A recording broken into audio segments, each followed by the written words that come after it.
Hello, and welcome back to Season 4 of the Fresh Finds Podcast, the show about discovering new music with good people. I'm Ryan, and this episode I'm joined by Desmond of the New York pop punk and emo band Career Day. How are you doing, dude? I'm good. The EP came out a week ago. I don't know whenever people are listening to this, but the vibes have been good. Hockey season's about to start. We're about to play Fest for the first time. Life is good, man. Life's good. Life's good. Hell yeah. So do you want to take a little bit of time to just introduce yourself, the band, give a little bit of background so that before we get into anything else, people kind of know who we're talking to? Sure.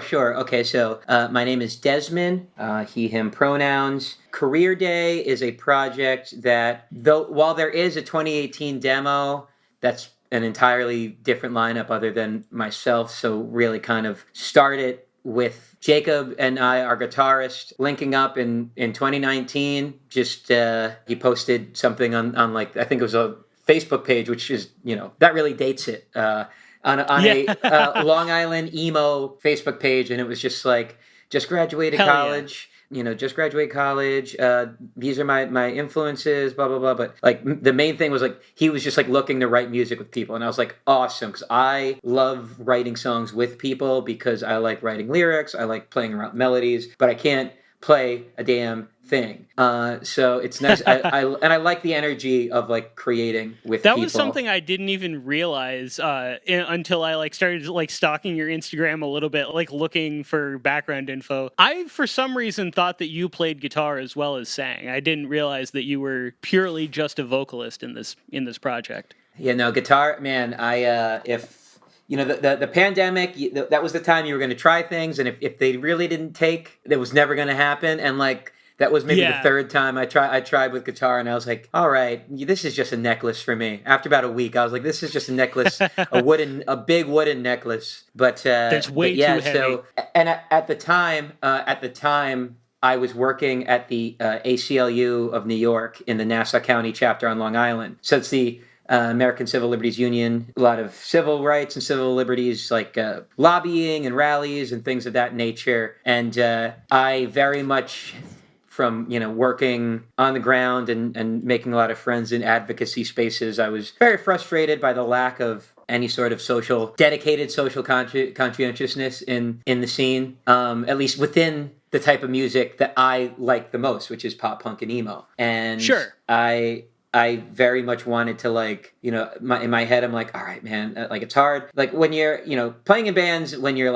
in high school through college, and even a little bit after college, it's easy. And then you stop, and then you're an adult, and then it trying to make practice happen after your office job, and then before your second job. Yeah, it's one of those things where it's it's not the same. But I was if I really want to, suddenly everybody's busy. You can't practice in your parents' basement anymore. They're you're an adult. No. You can't be doing this anymore. Yeah, exactly. No, exactly. And yeah, man. I'm so but we start jamming. Our original bassist Andrew joins, and the drummer from the original version of Career Day, Brian, was in that iteration that's on the first EP and recorded the first album. But so we start jamming in late 2019, as a 4-piece. We're starting to hit our stride, and spring we record an EP, but we're holding onto it because we want to play shows first, right? And then okay, sure. Let's start playing shows. March 2020. Okay, it seems like this is a good time to start playing shows. And then unfortunate, the situation happened. The pandemic situation happened, and as a result, the band kind of just existed as a Twitter for a while. But we were proud of the songs that we had put on the EP. And we had already started to write songs that were on the album. Actually, No Problem and If Only from Where We've Always Been was on the was something we demoed right before. No, February 2020 practice was oh, what's that idea? Let's try it. And then oh wow, okay. So we You've had been that to come sitting on back those to. songs for a while then. We were, yeah, no, but that was like, dude, that stuff sounds good. Let's push it, and I'm sure we'll get. I'm not sure if I don't want to atomize this more than it needs to, but the pandemic, as the pandemic slowly unfolds, or as things start to open up a little bit, 2021, we dropped Pride Was Somewhere Else. We dropped Where We've Always Been back in 2022, and that was kind of the beginning of the band publicly existing, because I always feel live music is such an integral part to creating the culture and projecting the heart of what a punk band is, like any sort of subgenre of it. To me, that is such a key part, and yeah, so it's just been from dropping the album in 2022 to dropping this EP now. It's just been a lot of playing shows, touring as much as we can with like weekenders and having jobs, and things are so I think I could go in deeper, but I was like realizing as I was talking, I was like, I don't want to atomize this too much. I don't want to just like speak too long here. We have a lot to dive into. I want to leave some meat. Leave some vegan meat on the bone. No, but I 100% agree with you that like for like a punk band or like any sort of like emo or anything like that, recorded music is great, but there's something about the community aspect and just all of that seeing a band live will make you a fan faster, I think, than like just discovering their music over like Spotify or something like that. Sometimes you get a song that will absolutely just hook you right away, but like I feel like it's far more often to be like, oh yeah, this band's kind of cool, and then you like see them live and you're like, oh shit, I didn't even realize you're how I wasn't familiar with your game. Yes, no, for sure. Like I feel like that tends to be the last gap that gets filled in for me to like fall in love with a band. Is the feeling of being in a room as they're playing music with other people singing along. Like that's just, and like seeing the people that are playing it just like giving themselves to this, it's that's the enthralling part. Like that's the thing that like have you ever seen the documentary, I think it's Bastards of Young? No, I'm not familiar with that. It's from like 2004, I believe. Okay. And it's like of that, like that big pop, like big emo boom of that time, and like has interviews with like Fall Out Boy as they're blowing up, Taking Back Sunday right as Where You Want to Be is dropping, and like Jeff Rickley from Thursday, the way he talks about music, like there are segments with him and segments with fans of theirs, and it's just I think there's something he says about like the music is both of them coming together in that moment in that show. Like that's what the actual music is that completes what like the band is that shared experience in real time. Well, and I mean, I've even seen stuff like this is something that I've always found really interesting. Was I saw a post a while back that was just kind of like an anecdotal thing, but I always kind of think about like how it's kind of a little bit deeper than it may seem on the surface level. But it was somebody talking about how like the first time they went to church, they felt so moved by this experience. And then they're like, I realized the big thing that I loved wasn't necessarily religion, but it was a sense of community and doing something together. And they were talking about how like live music kind of like has that same impact on a lot of people because you're all in the same room, breathing the same air, participating in this thing that feels larger than yourself for, a couple hours. It's lived cohesion. You know what I mean? Like it's like cohesion, like actions cohesion in real time. Yeah, there's something about that community building aspect of it. And that's something that I just love about like DIY punk, like that type of music, is that there is so much of that community building aspect to it.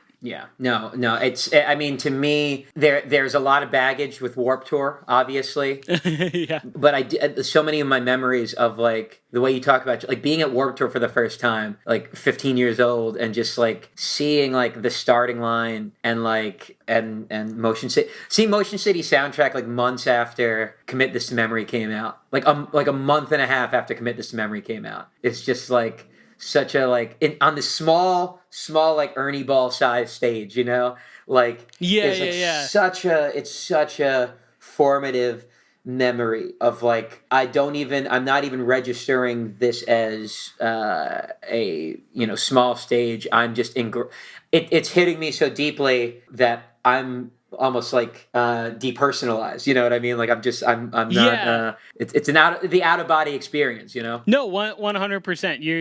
You just are so in tune with everything that's going on and what's happening that it almost doesn't feel real for a little bit. Yeah, no. So for me, yeah, the live music was and it's also like it's difficult. Another part for us, live music, the part of it, like the one of the things we always talk about at our shows that we try our best to keep up with is it's not like it's an opportunity. Obviously, a lot of these songs, are about racism and classism and imperialism and heavy, dense topics that can make people feel angry but also feel helpless sometimes. And for me, one of the things like that we're able to do with our shows is I try to like research advocacy. If I have the time, research advocacy causes and have like a QR code. We had a QR code for a while at our merch table that would like I changed what it would link to, but it would always link to like a different either a document that had a bunch of different organizations in that locality, or sometimes it would just be like to the Instagram of an advocacy group in that area that you can in real time like that you can be part of. And because to me it's like it's not just singing about it. This is an opportunity to like really try to organize, like again that like ACLU feeling that I had, like because I would table at shows sometimes in Brooklyn about different like police accountability, which is very much an oxymoron, bills, and gender like abortion protection bills, things like that. And it was one of those things for me where I was just like, man, I really hope people don't just sing about this stuff or sing along to it here, and then when they leave. And it's hard. A lot of the EP's about that struggle of like, it's hard enough just to get out the door and back again, right? But like, if I can, this project tries to put people on the track of being involved with stuff. I've been very involved in like Filipino human rights organizing and trying to decouple U.S. tax dollars funding a lot of human rights violations that happens there, which pretty unsuccessful, seemingly. Unfortunately. Spoiler, yes. Spoiler. I'm not sure if you've heard of this imperialism thing, but it's not very groovy, baby, in Austin Powers parlance. But yeah, so for me, like that's the other side of the live show is like the culture, the songs themselves, and the things they're about. You get to like give to them in that half an hour, like for that half an hour set. For me as a performer, that's like all this stuff. These are less about answers and more about questions, and still I just feel so free up there like when I'm performing. But it's also an opportunity for us to build beyond that, because I think at our core we're part of this not just because we like the songs and we like the shirts, and the fashion and all that stuff, but we like the feeling of what this supposedly means. It does mean, but I just think it's easy for us to. What better time to get motivated than when you are feeling most resonant with your like emotioned self? Yeah, I think that's beautiful because like music really is like a community, but I like that you're using it as a way to advocate for doing things for your own community. And like even just the thing of like changing the QR code at the merch table to be for that specific locale that you're playing at, as opposed to like a specific thing, because like that's I think something that kind of gets lost, especially in a country as big as the US. People look at things on a national scale so much. But I think that there's something about like doing things locally that you see so much more change if you're able to participate in things that can directly affect the community that you are a part of. No, I mean, absolutely. And I think it's also like, one, on the federal level, things are just that's so far away. And there's so much that's I always say there's so much that's baked into the pie that's not working in any sort of equitable interest, that like you shouldn't disengage entirely. You should show up to rallies that have to do with national issues and international issues, but the things that are happening for bills and events and injustices where you live are the things that you have the most power to be part of a community that can stand up to it. And that's, again, something that has always been very evident in your music through, like, particularly through the album, and this EP is kind of getting into all of these things. And I think it's really interesting to me personally, listening to the album and then the EP right after it. They very much feel like projects that were meant to go together, because the album to me the scale feels very broad strokes as far as things go, talking just specifically about, like, you know, things that are going on within the community, and you know, feeling the levels of, you know, whether it's racism or classism or, you know, whatever that is being displayed. And then it's interesting because the EP to me feels like simultaneously a zoom in to the personal level and how this is directly affecting you as a person, but also a zoom out to almost like a more national and almost global level as well, with like a couple different songs, like the last track on the EP, One Bad Day, being like a very, very national thing versus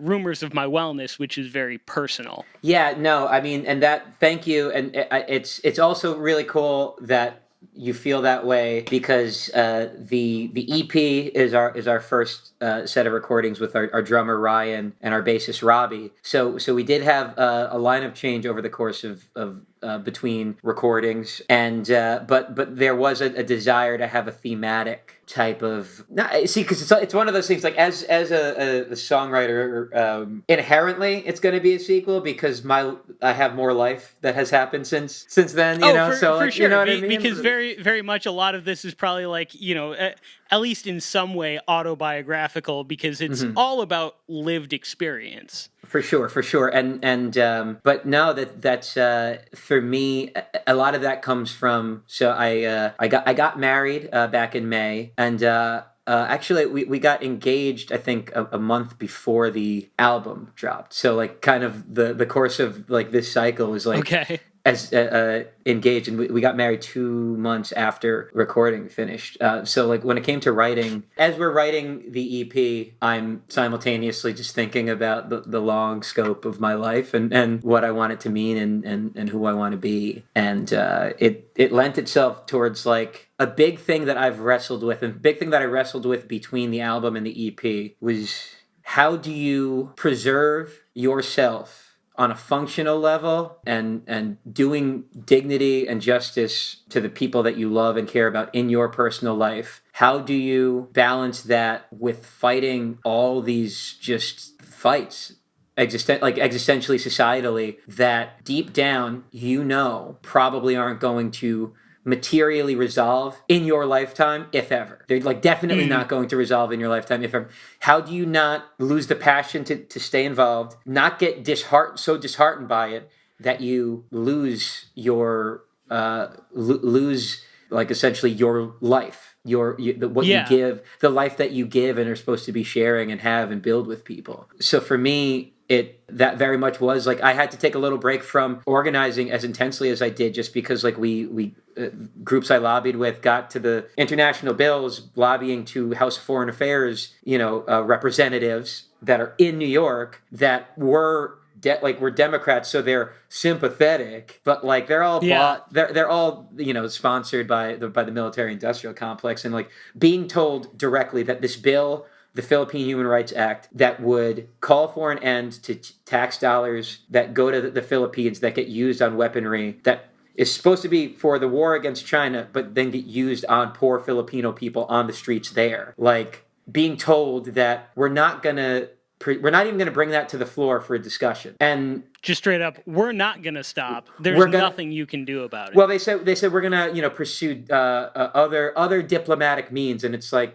no. So that's what you've been doing, and that's why this bill exists. And that was that was very dispiriting, just because, like, okay, I don't believe in doing this anymore. Like, I don't believe in spending my time on this. What's that mean? And it was just exhausting. Like, I got to such a bad place at one point. I actually had a vocal hemorrhage back in 2022, and that I had to take a break, because I was just so low. I was, like, sleeping like 3 hours a night. I was, like, just burning myself out. And I spent that whole summer It's crazy. I had surgery 6 weeks before our first shows after the album came out, and Oh, it wow. worked. It worked out. Shout out Dr. Sadogi at the Sean Parker Institute in New York. But I had so much time. I think that was kind of maybe the beginning of like being there sucked. Like having to spend the whole summer inside trying to do vocal rest, it not working. It was so difficult, and it made me think about like what are you going to do? Like what are you going to do to stand like to stay involved but not ever be in a place like this where you literally have been taken out of your personal life because of you burnt yourself to like negative 100. And so the EP is very much about, because like there's a lot of anger in the album that was about, it's called Where We've Always Been. And, all the people that in 2020 are paying attention and talking about, after reflecting, I can't believe what this country has become. I can't believe I didn't notice this stuff in the sport. And it's like, really?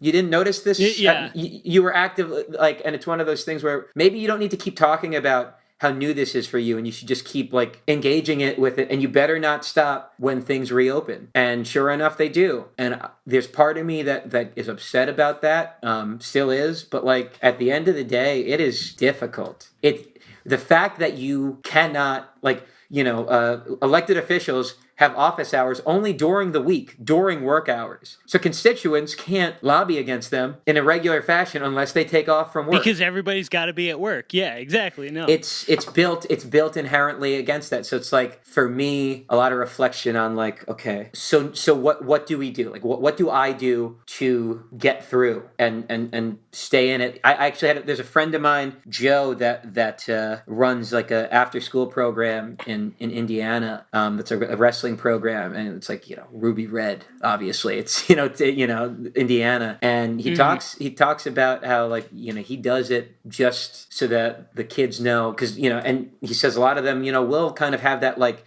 regressive views and stuff like that, but it's like so clear that like they're not well, and it's like, oh, your home life must be like cooked. You must be like in a constant like negative environment that is like pressuring you all the time. And he like does it so that he says that they know someone cares. That's what he said to me. Okay. And like he is also he's religious. It's a secular program. He himself is religious, but he doesn't force it on people or anything. And it's for him, it's he's not the supply size Jesus. It's more the socialist Jesus. But it's one of those things I said to him once, actually right before we started like writing the EP, because we did like a basic concentrated writing thing at the end of last year, and I knew we were going to be taking a break from shows and writing was going to be the focus. And I said to him, like, what do you do? I was like, take God out of the equation. What is it that makes you that the program that you work and the stressors that you have to fight with are such that it's going to be an uphill battle forever, and you know that. Mm-hmm. How do you cut yourself off from that fight, yet not feel bad, yet not be absent from your family, from your life, your people? How do you... It is interesting because that feels inherently paradoxical when you think about it, because you're like, it almost feels like going home and like clocking out from it almost feels disingenuous. It feels like you're just doing it for, this reason, that reason, the other thing. But like, there's also, you can only focus so much energy on something outside of yourself before yourself starts to be neglected. And what I said to him what he said to me when I asked him that question, he said, well, I could try to work I could work 7 days at this, and I could be doing 16-hour days. But if I'm not there for my wife and kids, am I really doing the mission? Am I really, carrying out the mission? And that was very beautiful. It was very succinct. But for me in that moment, I was like, I need to find that. I need to find that for me. Like that comfort or that acceptance that with the process. And a lot of this album, a lot of the EP, like you said, with zooming in and zooming out, it's kind of about keeping yourself conscientious and aware of your own pain and ills and the things that you need to process and work through, yet also zoom out such that like other people, the things that are happening to you are connected to bigger things that are happening to everybody. some people significantly worse. So don't lose sight of solidarity. And don't lose sight of the humanity of people that are struggling worse. And I think that makes a lot of sense given the nature of the album. Like I said, that kind of like zooming in and zooming out of like paying attention to things on like a national or even global level versus like a personal level. It's definitely like that narrative makes sense when you think about that and like listen to the full project. It was such a therapeutic, experience to write it. It was very emotional. It was a very emotional time, it was the perfect headspace to write this EP. And it was one of those things where for me, I try to treat everything I write and record, every show that we play, as you never know what the last one might be. And I don't mean that in like a morbid or cryptic way, but just the reality is you never know. And that's why I try to make sure that I am, when it comes to writing and recording, it's like you have an opportunity to give of yourself to your future self, to people that may need it, expressing yourself, what it was for you to live in this at that time, and what life in general was at that time. And like that is something that I really try to, like, I feel so grateful. Going back to the album, the opening track, Views from the 516, that is about like the history of and modern segregation in the suburbs. Mm-hmm. And like it's, I touch on specific towns in it, but that's because the suburbs are that everywhere. You have immediate disparities that happen on a dime, just over the tracks, just like that. And for me, like, I have such a, like, that first line of it is driving through Garden City and Hempstead, easy to see who the state cares to invest in. And that was literally every day when I worked at the ACLU. I would get off. I would have to drive through Garden City, which is this very wealthy town in Nassau County, Long Island, 516. And the town just over the border from it is Hempstead, predominantly black and brown, schools underfunded, the disparity in, policing to social services, spending in those areas is just atrocious. And that was a thing that I had to like watch every day, literally, as I'm driving through it, and then go to that office and be the person that mans like the intake line, like on people that were like experiencing a feeling that they were suffering injustices. And it was just like, so for me to get to speak to that on a big level, and for me, that experience of what it was to drive through that and to like literally take in what has always been there was like something that was like, that I was grateful for. And that like I like you said, the zoom in, zoom out, I do try to make the writing navigate the headspace, like, or reflect the headspace. And I feel like I'm in those wars all the time, or I'm in that push and pull all the time. That makes a lot of sense. Is there anything, like any specific things that you want to talk about any of the songs off of the new EP? Because we've kind of gone into, broad strokes, what the band and these projects are all about, but is there anything, like any specific stories that you want to tell about any of the individual songs, and kind of like what inspired them or like incited like thinking in that headspace? So with the first track with Team Player, that is a song that, like, the Team Player lyric, like in the bridge, and the feeling for the song came out of a meeting that I had at my job that I am, by the time you are listening to it, I'll have finished my last day. I put my 2 weeks in last Friday. Oh boy. And I was in a meeting, and I was told there was some preposterous thing where, because of some company conflict that was like several layers above me and beyond me, me and the rest of the department could not take off between Christmas and New Year's Eve. Any time we had could not be used. We were not granted rolling it over. This was not deemed one of their exceptions where, like, X amount of things won't roll over except for extenuating circumstances. This didn't for some reason count as that. And like when I brought that up and was just kind of like was told no. I was told like, maybe if you're working like on like the help desk for like 24 hours straight, I can look into getting you an extra mental health day next year. But for now, like we just need you to be more of a team player. And in my head, I'm like, I'm fucking done here and I'm using this. I'm so fucking mad and insulted. I'm using this. And that is a song that is about losing your sense of shame or refusing to let your employer shame you for anything because you are exploited inherently, and you're not even being returned a truly comfortable living. Like even working in an office, you're still paycheck to paycheck if you're living in like a remotely built up area, and we're told that we have to work for all this, yet our money does not go as far. It's increasingly shrinking its reach, yet the military industrial complex rolls on, and that's our taxpayer money. Everything that could make our lives materially better, and we're stuck with these jobs. And this is a song that's about losing, resisting both your job shaming you and resisting the kind of isolating, nihilistic feeling of not registering like this is happening to you and this sucks, and owning that, but also this sucks because get even more mad about what is being given money.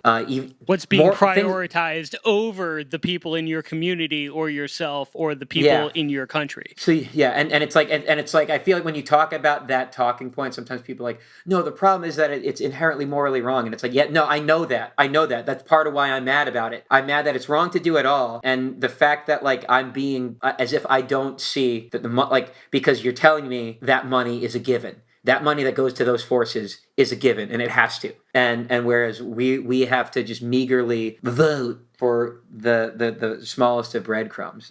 But yeah, that's that song. I wanted to, I guess, shout out that particular line just because I'm my last day is coming up. That feels like I'm remembering how fucking mad I was. I'm also noticing that this coming out at the very end of November is very poignant, being everything that we're discussing right now, and the all of the elections and everything being very early November. Like, it's funny because I didn't even plan that, but I'm realizing that this is such a poignant time for this episode to be coming out. Hell yeah. But I mean, I feel like I've spoken about rumors of my wellness a lot, I'm not against talking about it more, but it's just that's a song that maybe I'll talk about, I guess, musically. I just there's so much. Motion City Soundtrack, like I mentioned before, that's like one of my biggest influences. Justin Pierre is such a big influence for me as a songwriter and a vocalist, and that to me was like, I want to write a Motion City, like I Am the Movie, commit this to memory type of song that's about, it's very dark, but I want it to be the catchiest song, or like arguably the catchiest song, like the most single feeling. This is a single feeling song that I could write. The sing along, the something that like everybody can attach to like right away. Yeah, and it's so funny too, because like I think the first time, so we played that for the first time back in January of this year before it came out. That was so fun, and then we played it one more time before recording at the last show that we played before we stopped for recording, and I was like, I'm taking a break from band stuff for like 2 months leading up to the wedding, and like, I can record, a month and a half before, because that's set in stone. Like, we can do that and it's done. That's not an ongoing planning thing. I'm not involved. There's no practices. And I'm like, I need a month after. And sure. We played this acoustic. Well, it was supposed to be a full band show, but Ryan was sick, so we played acoustically. And because of that, like, you're able to hear things a bit more. And when we played that acoustic, we played Rumors acoustic. The second we're finished with it, someone in the crowd, like in the front row, or like someone in the crowd just says, "Ouch." And I go, okay, that's really good. That's a really good sign here. That's a really good sign. That's what I'm going for. Yeah. Okay. Cool. But that was like, okay, cool. I think we're nailing that. And I think for last thread, like something that when I was showing a friend of mine, that moved actually just like one neighborhood over. So it was like, when you get older, you'll find that it's almost impossible to hang out with your friends ever. It usually takes someone living close to you and to make that happen, and them happening to be home, and had a night like that recently. And as I was showing them the EP, it was like, it dawned on me when like Last Thread came on. Like, Last Thread is such like a Midwest emo tribute song in a lot of ways. Yeah. Like it has so much of that in it. And like, as I was listening to, going from Team Player to Rumors to Last Thread, that's where I was like, whoa, what feels really cool about this musically for me. One, these things feel cohesive together, yet each song feels like a little bit of like a love letter. The dynamics of each song are different, like vocally, musically, and they feel like a love letter to different kind of subsects of this type of music, like Team Player is like the dead on pop punk song. It has that beat in the second verse. It has like the crossing vocals in the outro chorus. Yeah. But then Rumors having that kind of like big single feeling, and then like Last Thread being like milking the mood of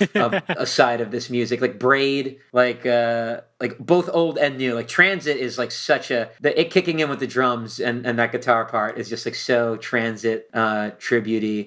And then One Bad Day, like to me, that's the intense song. That's where the zoom in and the zoom out is its most intense, and that's about that national story that happened in New York about Jordan Neely, the unhoused man that was strangled to death by an ex-Marine on the subway. I'm not sure. Do you remember that story at all? Did that get national? I do not particularly remember that. Interesting. One. No. Interesting. And that's not to say it didn't go national. I just don't have recollection there's just so much of that, because there's so much horror that's going on all the time. There's so many things. It's like, unless something happens about it, sometimes it can be hard to remember the details of those things. And it's easier being here in New York. But like for me, that so much of that story, so many parts of it is the zoom in and zoom out happening.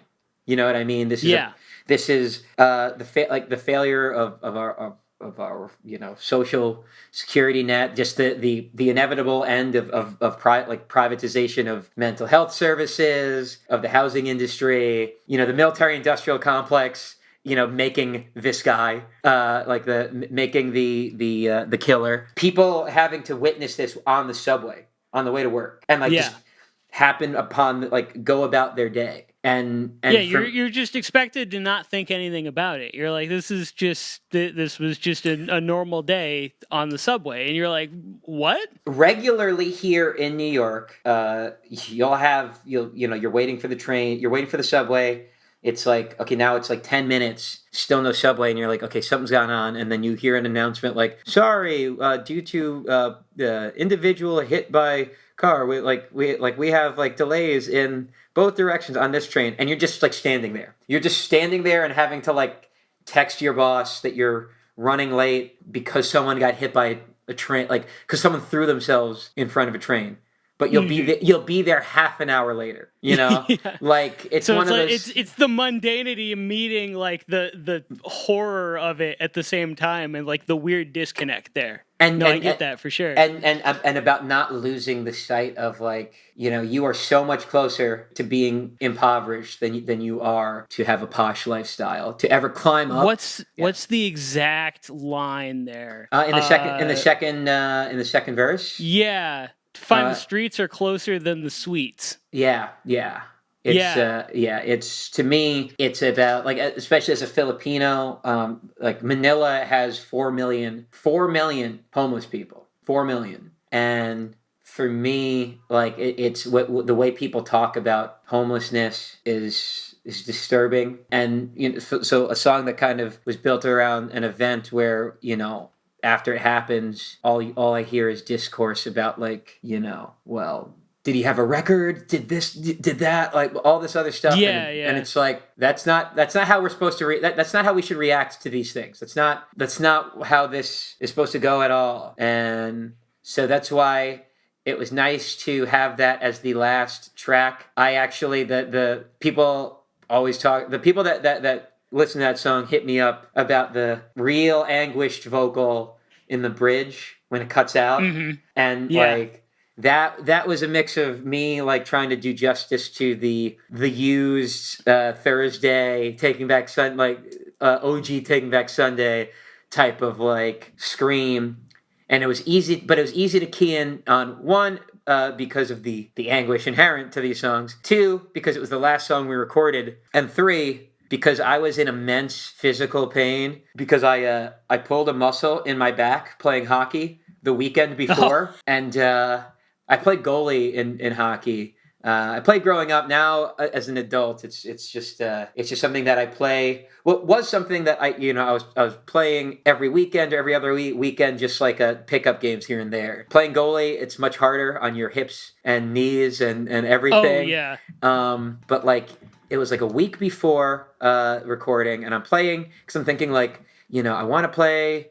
It'd be good for me. I'm like so locked into this every day. I'm like going over like just doing like vocal exercises to the songs and making sure like, do I feel this is tight? Should I try this? Blah blah blah. And I was like, let me just play hockey. That's something for me to just like turn my brain off, right?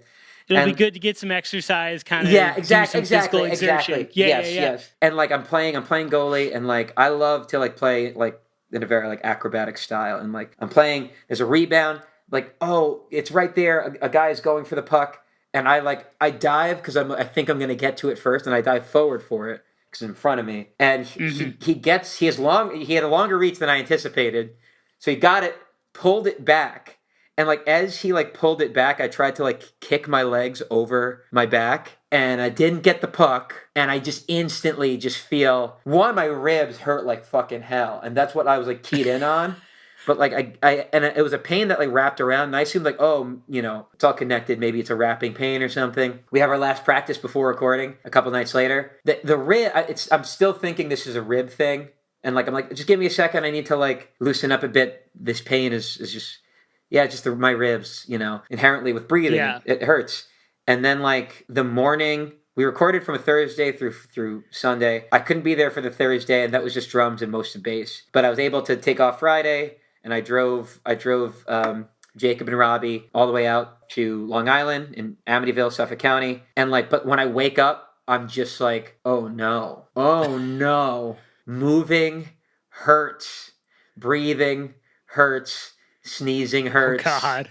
What the fuck happened? And like we get there, I'm driving. Neither of them drive, so I was just in pain while driving. We get to the studio. I just lay on the couch, just like, yeah, that sounded good. I think, like, yeah, you're killing it. Oh my God, and just like slamming like Excedrin or some shit. I forget what. And hopefully it feels better tomorrow. It did not. And like so, recording with like trying to gesture to like make sure that I'm feeling loose, and I'm pulling from the right places, pushing from the right places, getting your whole body into it, engaging your core, engaging the core. So the entire time it's inherent. I'm just like, oh, this is my back. I can tell, and I was like, everything hurts, every single thing, every movement of my shoulder hurts. Everything hurts the whole time, and like it was one of those things where like I'm really proud of how the vocals came out, but. It was because I had to fucking fight through so much fucking pain, but it made it so that One Bad Day was such an easy song to record because actually I could focus on the thing that was happening to me. All the other ones I had to like think around it or like ignore it and just like gesture and breathe past it, like breathe around it. This one you're like, I can use it. Oh yeah, I was like, no. They were like, oh, we can record tomorrow, and I was like, no, I know. This is gonna. It has to be today. It's gonna. Let's do this. This is the time. I've been like for I guess essentially probably 4.5, 5 active hours of singing, maybe 6. My like the thing that's hurt is being like pulled and punched at. Like there's no like we have to do this now because who knows what tomorrow's gonna be. Like let's just leave tomorrow for trying to touch up anything that like no. I think you still were probably. Not locked in enough past the anguish, past the physical anguish, like to and there's only a couple parts, but like, and it was the first part, so like it was broken into 2, so like, and we recorded in track listing order, it just happened that way, so it was like the first like verse and chorus of Team Player, and the first, and then we did Rumors of My Wellness. By then, I'm locked in, warmed up, so it goes good. In the zone. We break for lunch. We come back. We do Last Thread, and it's just like, oh, what the fuck? This hurts so bad. And like, and that was the same thing. First verse and first chorus had to like get redone. But one bad day we were like, no, if you wanna maybe if you want to just try and see if there's crazier ones you can get, but it's like no, it was just like no, we got the psycho vocal. I think so. This is kind of like the last thing before we move on, probably.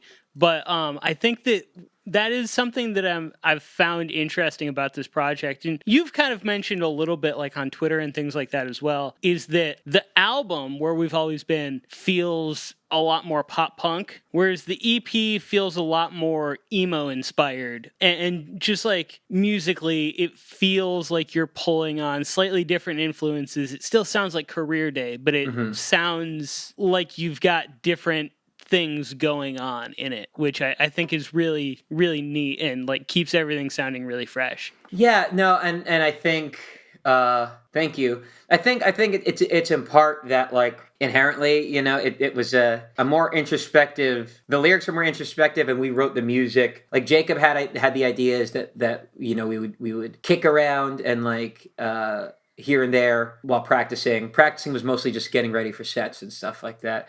But like, you know, oh, let's keep it loose or something. I want to try this thing. Oh, that's sick. Okay, let's circle back. Like, let's write in a concentrated way. And when we wrote, it was like end of November. It was early December of last year. And like, that's where we were like focused on. And I think like the environment, the weather, I think just the motivation just lends itself to that kind of lowercase e emo in a way, like that emotional, sure. That like super emotional push. But I think that maybe the guitar work is a bit. See, I mean the album Jacob riffs his ass off on the album too. So I don't want to sell short the riffing at all on the album. But it's just different stylistically. Yeah, I think it's I also think it's the dynamics. I think like with the exception of the acoustic song on the album, everything is kind of go dynamically. Whereas this has a little bit more pushes and pulls that I think are maybe from some of those more emo-ish vibes, so to speak. Yeah. And I think the vocals also are less like because like, you know, this is my first time recording after the vocal surgery and all the vocal therapy and stuff like that. I wanted to be less that like shouty, like all the time, you know, pop punk vocal. And I wanted to kind of do things that were more dynamic and moved around, like move my voice around a bit more. Because it'd be more fun. I felt like it'd be more fun for me to do, easier for me to do, and might be more fun to listen to. All right. Okay, so I really like that where we've kind of ended this right now. I think that this is a good time to transition into the second part of the episode where we're going to share some new music back and forth. I'm going to have the first song. We're going to go back and forth, which is going to give you the closer, if that sounds good to you. Oh, yeah. Oh, yeah. Right. Oh, yeah. So my first song is going to be by St. Judas, who is an emo artist. I believe he currently lives in Arizona, and he just released a split with a band called Brown Maple from Ohio. And it literally just came out as of recording this. It just came out yesterday. And I've kind of known that this was coming up the pipe for a little while, been really excited about it. We featured a song from this split by Brown Maple on the last episode because we're doing 2 episodes this month. And so I wanted to feature one from St. Judas as well to really kind of give you both sides of this this project. And so this song is called The Places We Don't Remember But Can't Forget by St. Judas off of the split Songs About Cats and Starting Over.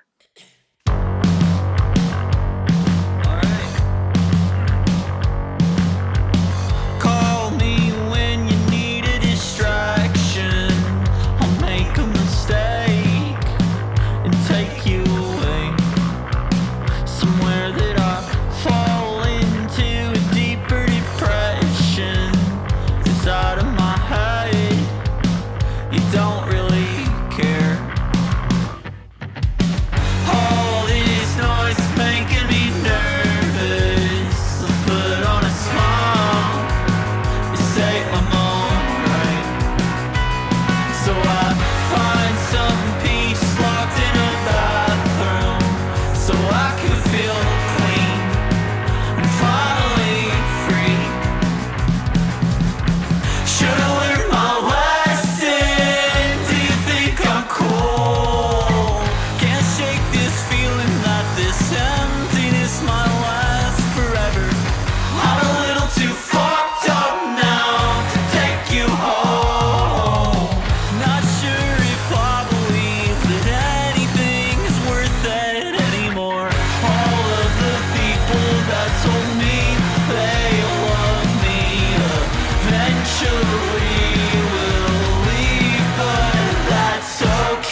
shutting you out and watching you leave, too afraid to be potentially abandoned again, all alone with a cloud hanging over my head. And I hurt myself physically, there's bruises on my head and blood in the sink.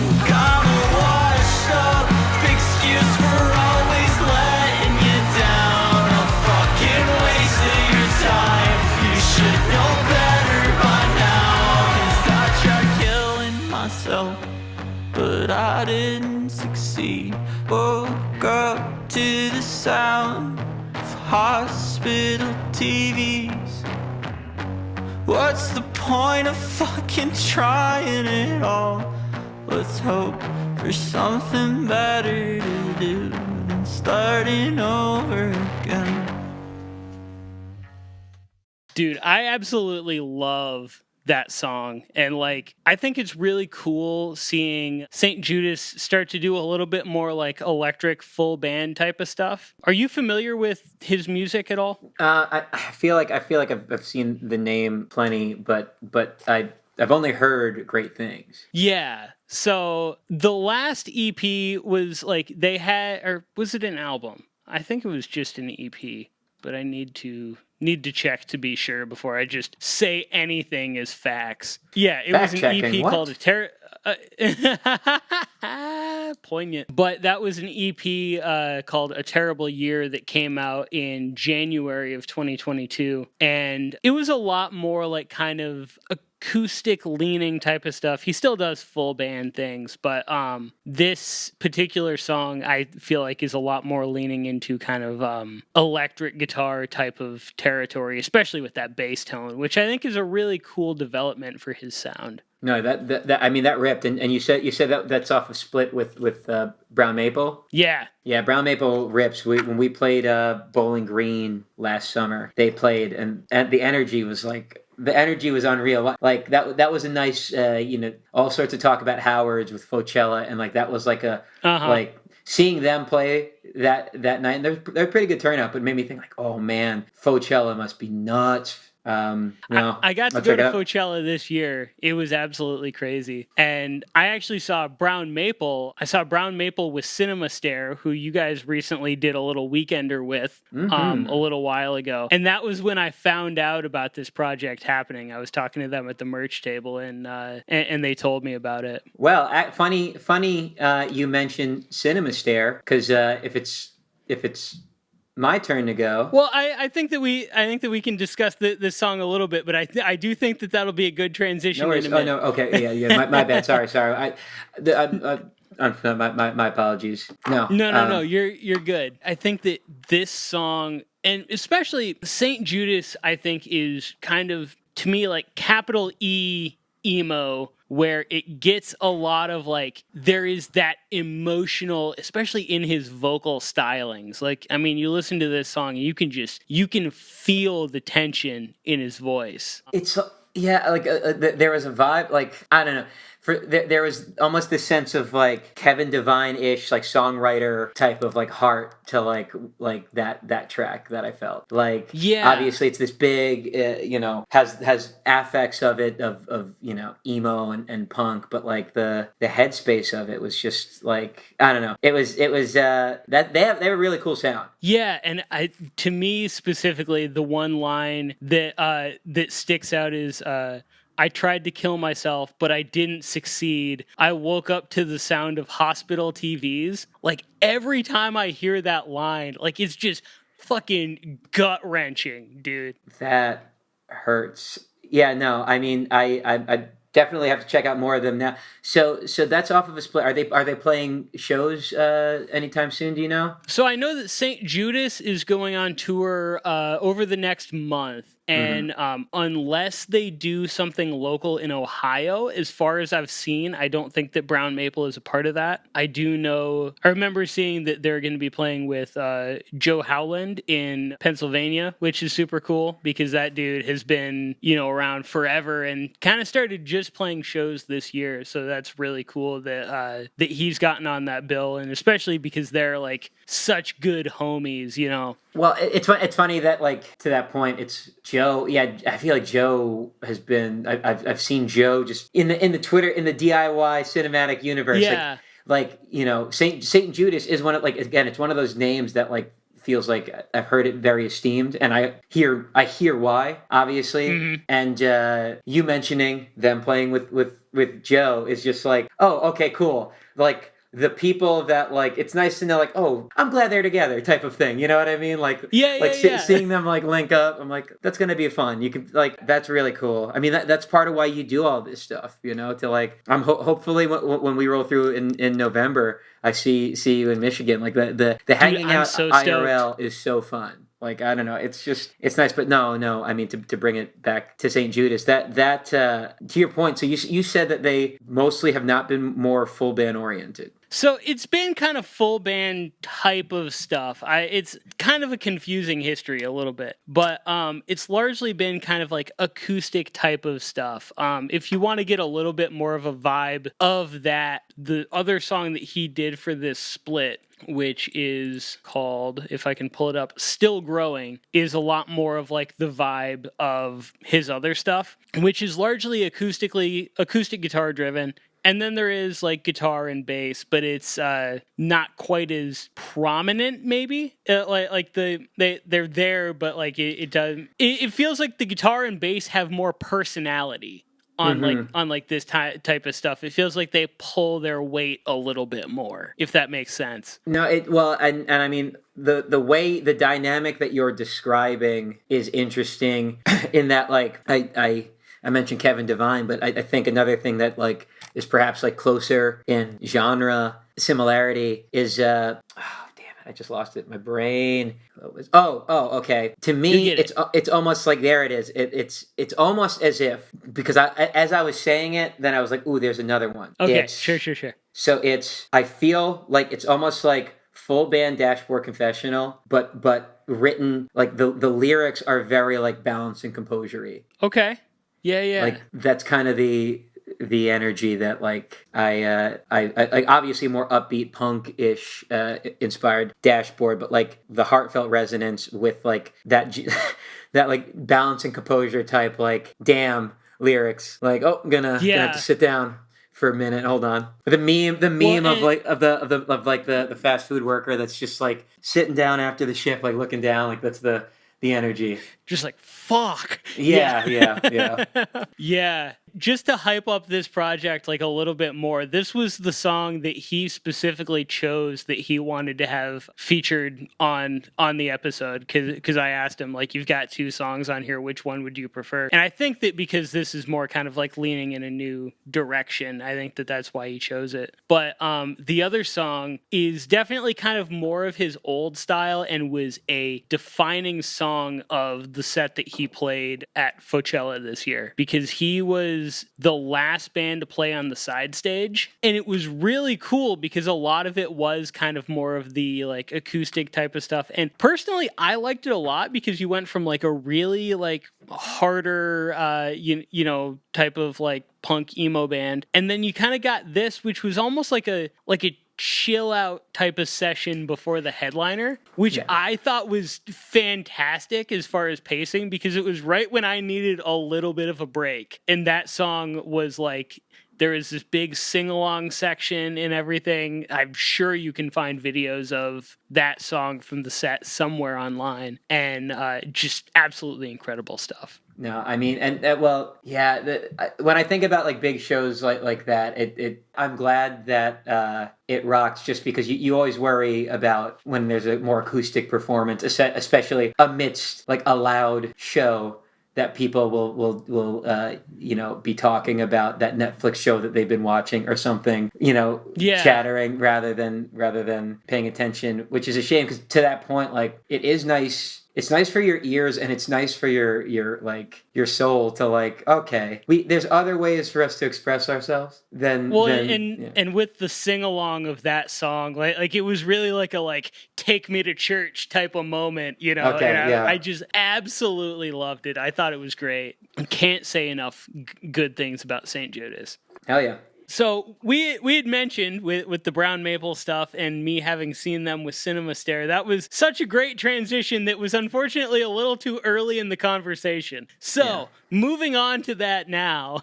Okay, so and again, my apologies. No worries at all. So yeah, Cinema Stare, unbelievable bops. We just did a weekender with them, and shall I put the song on and then we kind of dive into them a bit? Whatever you want to do. If you want to kind of introduce them a little bit first, or if you want to save it for afterwards, I mean, up to you. They rip. We did a weekender with them at the end of August, and that was like the first weekender that we did. Those are the first shows that we played after Rumors of My Wellness came out. So there was like, and we like released Rumors like 2 days prior. So like there was just like fun energy, I mean, getting to play with them was like it was exciting for us, but it was also like not a challenge, but like it was like, ooh, okay, we have to bring it. Like they are so good. Their hooks are so massive. Quinn is such an unbelievable singer. Like those songs are so big. Let's make sure that we are also bringing our A game, because like, you know, we're lucky to get to play with a band that good. Like the unreleased stuff that they played on that weekender, I was just like, this can be like Jimmy Eat World's like size. Like these are just humongous sounding, catchy, you know. You could call them pop punk or emo or anything, but I feel like it's limiting like what maybe that's what they, you know, genre-wise are, but the feel of them and the writing of them feels like, man, these songs are big. And so can't say enough great things about them. Hoping to play many, many more shows with them. I have a song here that's from their album, The Things I Don't Need. Please don't be the one that I already featured. Which was? I need to check. I believe it was Remember. Oh, thank God. Okay, because I am sharing Commit This to Hotkeys. Yes. All right. Such a great tune. Let's go.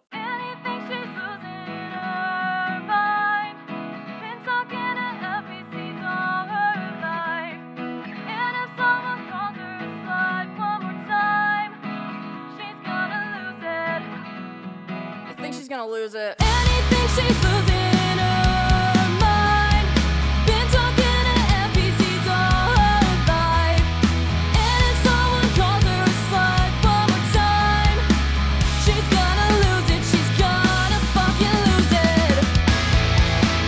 Be nice to finally be loved. Find someone not behind the screen. To know what genuine means when they tell you mean everything. She'll be worst factory line 7 to 5. She couldn't avoid these men if she tried. They're doubling her age by like 3 times, but she doesn't want to talk. She said she doesn't want to talk. Be nice to finally be loved. Find someone not behind the screen. To know what genuine means when they tell you mean everything. Be nice to finally be touched like you're more than a body. To finally know you're enough late at night now. That means everything.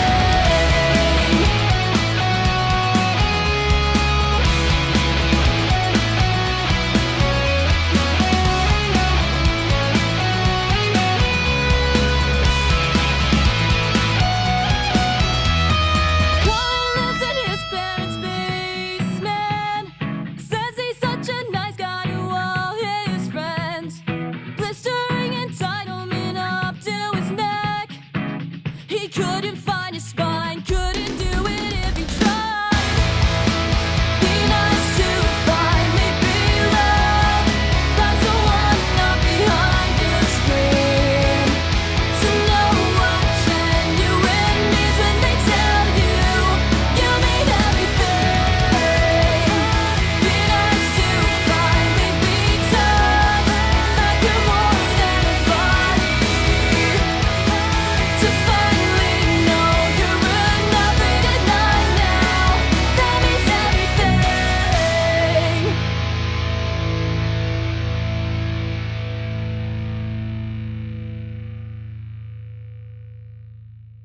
I love Cinema Stare so much. Oh my god. Dude, those songs are so catchy and big. And like, I chose that song just because, like, Quinn, for me, one of the things about music, like, for me, the way we mentioned before, it's lived experience. Like, for me, also, I appreciate others writing their lived experiences of things that I don't experience, you know. And Quinn, they wrote that, you know, those lyrics about, you know, femme experience, and it is just it's so catchy, but the lyrics and their delivery is so, it's still catchy, but man, there's it hits something. Yeah.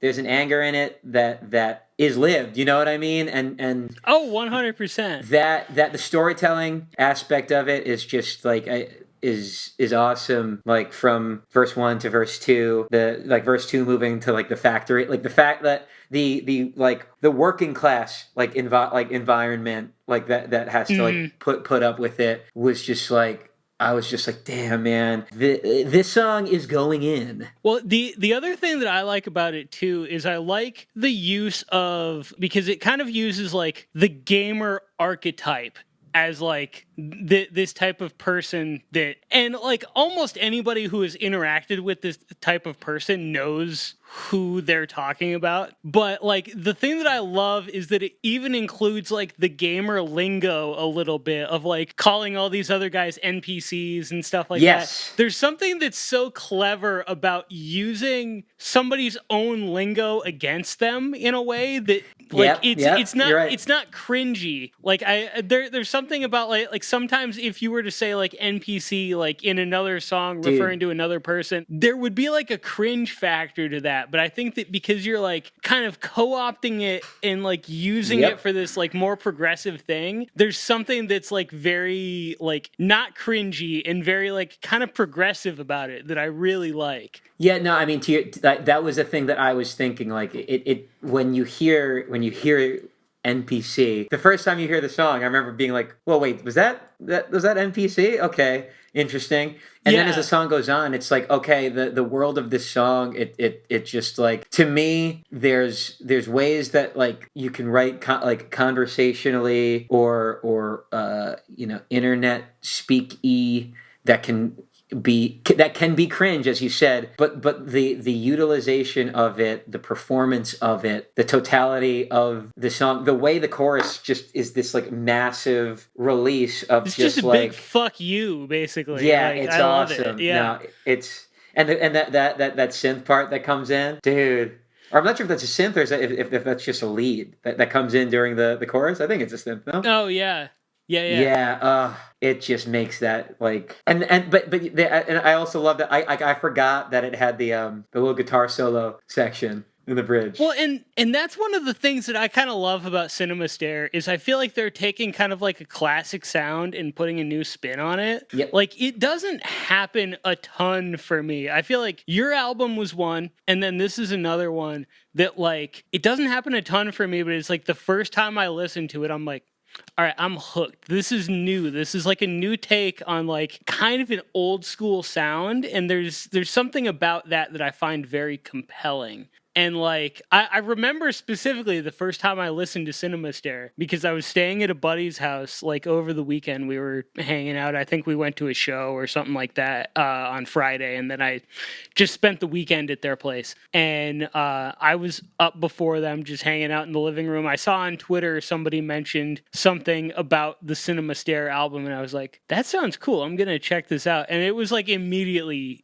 it had me hooked. I was like, this is just killer songwriting, killer production. Everything like feels like it's pulling on something that is familiar, but it's also like still feels fresh and it doesn't feel dated, which I love. No, I mean, absolutely. Like hanging with them, like that weekender for us was one of our best weekends as a band.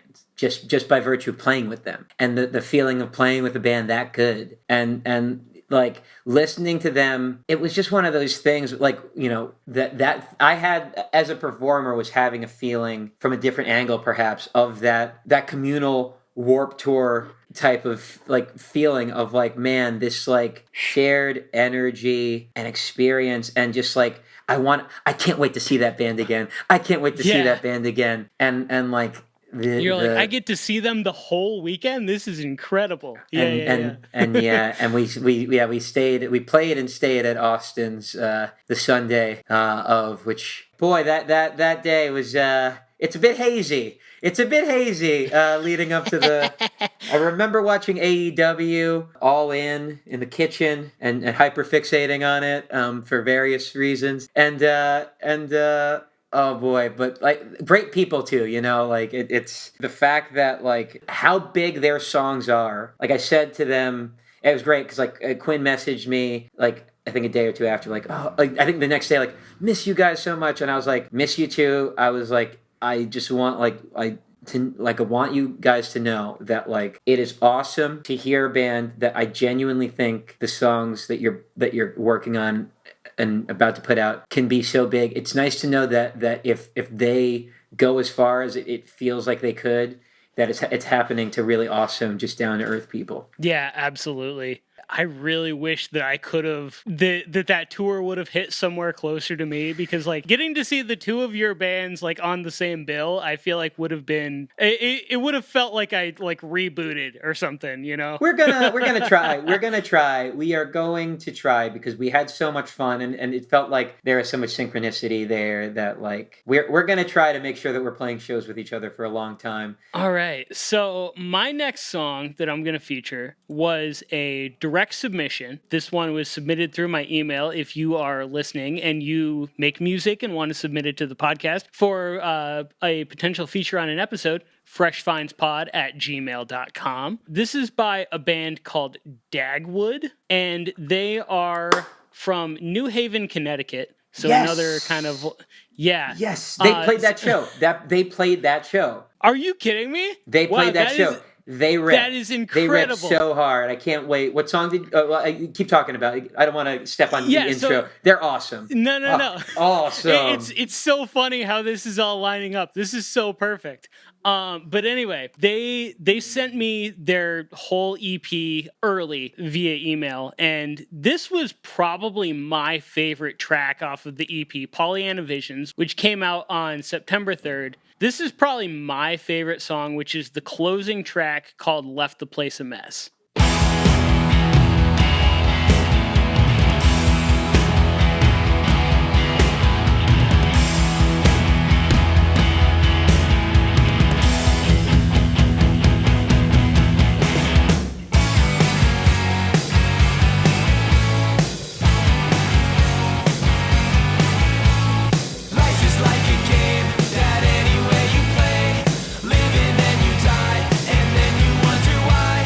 Through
they're such amazing songwriters. Like Yes.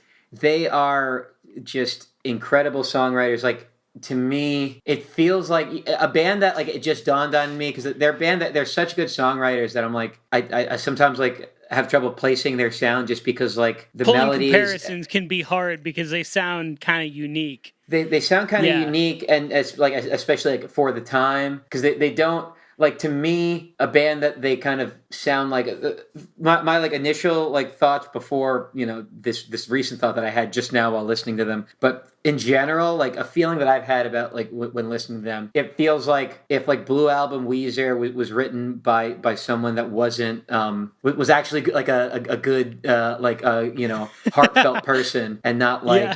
an incel. Like that because the songs are so they're so catchy. They move from like part to part so just like swiftly, and like I don't It's know. a major there's- like power pop kind of vibe. yes, But it's yes. also got like a little bit of like a 90s like slacker thing going on.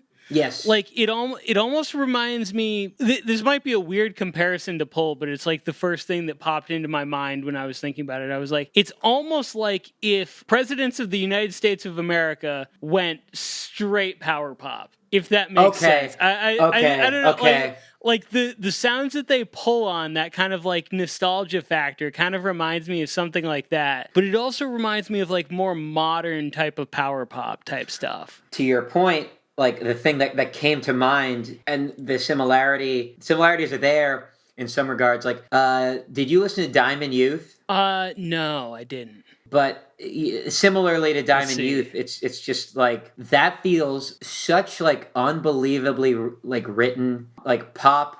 Like, again, power pop's a better word than like pop rock, because that feels like not the thing, or that feels Pop like maybe rock it has. feels like Imagine Dragons. Power Yeah, pop yeah, feels yeah, like yeah. you know, it feels more rock with like a touch of pop thrown in. Yeah, I mean, it to me, like, it feels like power pop written by like, you know, people that have been like cutting their teeth on like punk, like, you know, music, alternate, like on like underground music for such a long time. You know what I mean? Like, and that's who they all are. It's just it is like, and because you don't hear bands like that when you get to play with Dagwood, it was just like, think about Trying to Be Kind. Like, I think about that bridge all the time. That's cool. it's really like, I highly suggest that anybody who even like this just a little bit, check out the whole EP because it's absolutely incredible. I was torn between every single song on this project with which one I wanted to feature. Like Candy Apple Green, which is another one off of this project. That almost feels like 60s power pop. It's almost like Beatles, Beach Boys-ish type of stuff. But it's like, it still has kind of like that modern flair to it. And I think that the way that they can span this, like, you know, 60s all the way to modern like styles of power pop all on one project, and it still feels cohesive, I think is absolutely incredible. Yeah, no, I mean, that's part of why, like, I said to them after they played, it was just like getting to hear those kind of like little pushes and pulls and deviations live, play flawlessly too, and it still like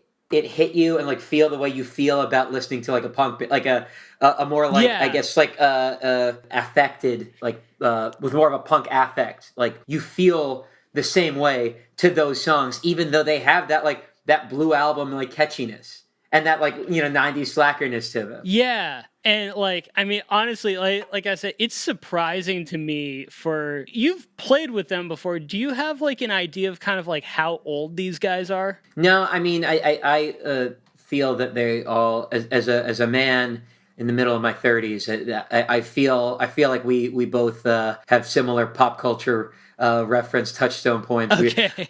We talked big X-Files at that show, so that's why I was like, okay, That's something cool. you've mentioned on Twitter a lot. Oh, okay, yeah, dude. I've been watching X-Files a lot lately. It's such a banger. The sexual like- chemistry is off the map. It's unbelievable. David Duchovny and Gillian Anderson, unbelievable. But like to me, it's kind of incredible that as a first release for a band, it's this strong and has so much identity to it. Because they've got a couple singles leading up to it, but they don't have any other like full projects. And to have a full project that feels this cohesive and it feels like you know exactly what this band is about, like that leads me to believe that they must have had other projects in the past, because I can't imagine somebody who's like, early 20s putting together something that has like this type of reach to it and feels so cohesive at the same time. And that's not to disparage any young people or anything, but that's just like, it feels like it's something that has been, like it's the project of a bunch of other projects that never quite got there, if that makes sense. Well, yeah, I mean, to your point, I know Tim, the bassist, was in Hostage Calm, which factor, like when you know that now, you can hear an alignment absolutely with that old 60s pop type of 60s pop band, emphasis on the band part of the pop. Feeling. So I know that, like, if maybe that might help contextualize it a little bit. Yeah, I just think that it's incredible that, like, for a first project for a band, that it's this cohesive, this catchy, but also like tries a bunch of different things, kind of doing like the 90s thing, the 60s thing, kind of doing a little bit more modern stuff. I think it's just absolutely incredible how much time they can cover in just 6 tracks on a little EP, No, I mean, again, and that to me is a testament to, like, it just feels they nailed such a precise sound, like, and it feels very like like it feels like it feels cultured, and that word feels annoying to make, but like to your point, like to make something that sounds that like we've just been saying, that much of like an alternative fuck yeah feeling, but like you're saying it to these just like these just like bops, these mid-tempo-ish bops, you know what I mean? Like that just takes a very particular and a really lived in project, a lived out writing. Exactly. I really highly encourage anybody who listens to this, who liked that song even a little bit, to check out the full project. There's going to be something for anybody who's into this kind of like, pop rock, power pop type of thing. I think it's absolutely incredible. I can't say enough good about those dudes. So what do we have up next? Up next, we talked about how there's a feeling of drawing on some pretty deep, far-reaching back references with Dagwood. But this next artist, great friend of mine, Old Phone. Greg is one of the best people I've ever I've met in the scene. They put out on Solidarity Club Records. They put out Pride Was Somewhere Else, our first EP, and that was just off of us being Twitter friends, sight unseen. Me sending them the EP just because I wanted to, like, I dug their vibe, like and fellow POC in the scene, like being able to talk about those experiences with them has been like so comforting for me. And like I just wanted them to just check out the songs, and they were like, "This is sick. Okay, you want to do tapes?" And I was like, "Wait, what? Like what just happened?" Well, and even though they're in LA now, I believe they're originally from the East Coast, right? I think they're originally from like Philly area. They are, and stay tuned on that, though. Yeah, I mean, and Greg's ability to, with Old Phone, to draw on, like, very, I guess, like, it's called, like hyper pop-ish influence, yet there's so much clear, grew up in the scene aspects to the guitar, to the drums, to the emotional just like dynamics of these songs, that like every time they put something out, I get so excited, because I know it's a one of one thing. I know I'm not going to hear like something like it, because there isn't something like it. And this next song that I'm going to be playing, it's off of their album. I hope the world can make. It's a long title. I don't want to. And as an English major, you think I'd be more precise, but I did it to get better at writing lyrics and not be a teacher. So look at where it got me. So off of came out the same day as us. Hope the world can make room for us. That's what I thought it was. And this song title is "Your Childhood Is Never Coming Back" / Aloft.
I mean, like, it tickles such a, like, postal service itch for me, but it's also like there's so clearly so much more. Like, Greg also, like, used to enjoy, or maybe still, there's like an EDM aspect to it, but like, Yeah. that's like tastefully the synthesis of like this like newer like SoundCloud hyper pop thing with like that riff, man, is like awesome. That riff is the Midwest, like all these things like happening in such a cohesive way. It's just like I'm so fascinated by the existence of songs like that. To me, one of the interesting things is like everybody always brings up hyperpop when talking about Old Phone. And it makes a lot of sense because there are definitely songs that kind of skew more that direction. And there's a lot of like auto-tune and formant shifting on the vocals and like that type of stuff, which is definitely like a big calling card of hyperpop. But I think that one of the things that I find really interesting is their ability to blend that with other styles. Because to me, this isn't a hyperpop song at all. This is like an emo meets like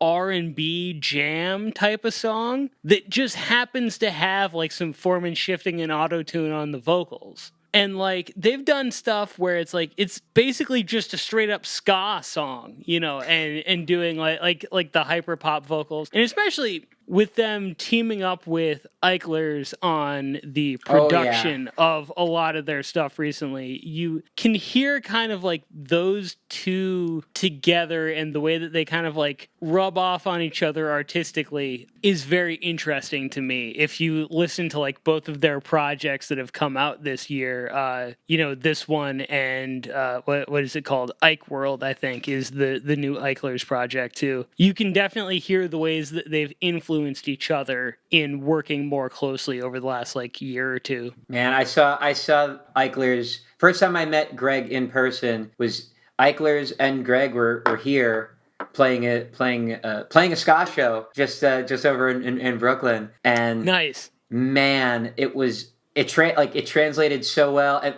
to your point, they do kind of.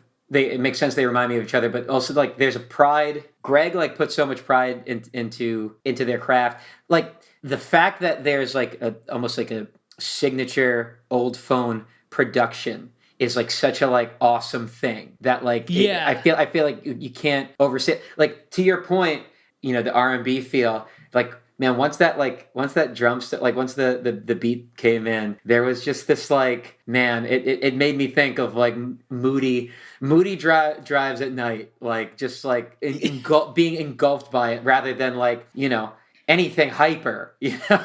Yeah, no, exactly. And that's one of the things that I think is interesting is like, there's the hyperpop aspect of it, but I think that is kind of like reducing things a little bit too far. Yeah. Because like there's other styles of music that use the auto-tune, and like, I mean, before it was ever a hyperpop thing, auto-tune was a major like, you know, kind of like cloud rap type of aesthetic. And this is kind of more taking that and bringing it to kind of like an R&B type of thing than taking it's more of like a progression than a regression, but you have to frame it differently, if that makes sense. No, I mean it's that's a great way of putting it. I remember when I posted a song of theirs once, and a friend of mine from high school like messaged me, reacted, just being like, "Yo, this is awesome." He was like, "Yo, this is so cool. This is like Postal Service meets American football."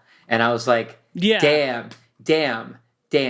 That is like such a, and the fact that Greg does it all is just so like, I am so, again, as being on the opposite end of creation, like I'm just so fascinated by the ability to create, construct, perform. All of that is just, and again, to make it cohesive. Like that's kind of the through line here of a lot of these artists is like they're to various extents like doing things that emotionally move you in different places, and sonically you hear like a love for just a multitude of music and songwriting. Yeah. So I'm curious, are you familiar with the YouTube series that I believe is run by Phones with Chords, You Have Until Lunch? Have you watched any of that? Oh, no. So it's super cool. So basically the general gist of it is that people are given 30 minutes to try and write a song, or as much of a song as they can. And that's kind of the idea. You have until lunch to create this thing. And I think it's really interesting because a lot of the time you see people sit down with a guitar, they figure out like a chord progression, riff, whatever, and then like write some vocals over it and, you know, get like a section or two out of it in like 30 minutes. And that's kind of like the main thing. But Greg Oldphone did an episode of it as well that was very interesting because it was a lot more like all right, write the riff and then like start programming the drums over top of it. And it was very interesting getting an insight into the creative process that goes into something like this, because it's so different than just like a traditional song where you like come up with a melody and then like put some chords or a riff over it. It's like there's a different method of operations to get to this type of sound, and I think that it's very interesting to have watched that. I gained a greater appreciation for what they do musically. Yeah, I've gotta watch it just because that's something that I've wondered. So it'd be awesome to see an expedited, I guess, version of the process, because like to some extent it's also each part of that, like those songs hits like it almost like, yeah, like as parts come in and out, it's constantly moving.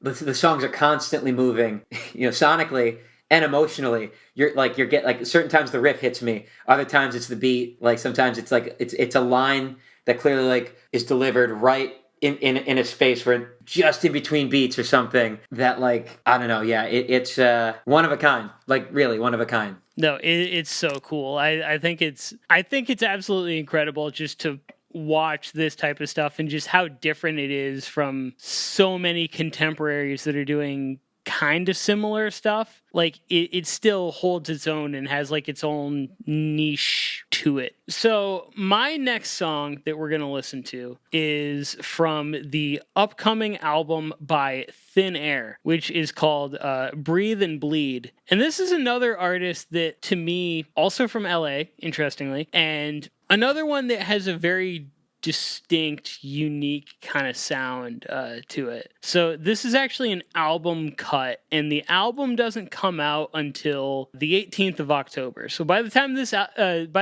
episode comes out, it'll be out. But as of right now, we're listening to it a little bit early, a little bit of a sneak peek. So this song is called Me and You and I by Thin Air.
Like, this is such an interesting song to me because, like, I feel like there's nothing typical about it, which is very, very interesting. You know what I mean? Yeah, well, to that end, the whole like I'm like the something that strikes on that feeling. Sufjan Stevens. Yeah. That Okay. Yeah. that Yeah. that's that was like a thing, almost like a more like folk, maybe involved Sufjan Stevens. It just because it had that like kind of like ethereal, like misty type of feel, but like Yeah. it had the vocal had such a just like it had that like, kind of like it had the twang to it, and it had that kind of just like slice of life feel to it, I guess you'd say, like lyrically. Well, and that's one of the things that I find very interesting about his music is that it's very clearly like lyrics first. It's almost feels poetic in a way, like more than it. There's definitely, it's a music project, but like it's very clear that like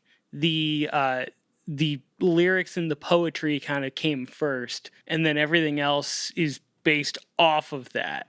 And I think that there's some interesting stuff that is definitely going to make this very niche and definitely doesn't make it for everybody because there's the choice to keep the vocals untuned, and so sometimes like the harmonies get a little bit abrasive against each other and start to rub and have this little bit of dissonance. But I think that it's something that like if you experience it as a piece of art for art's sake, it's something that you like. You can see what the point of it is. Well, yeah, and you saying that kind of like it piqued something in my brain. Let me see, make sure I get the album right. But something that kind of the Lonesome Crowded West by Modest Mouse. There are things Okay. on that Yeah, on yeah. that production wise that like are not the cleanest.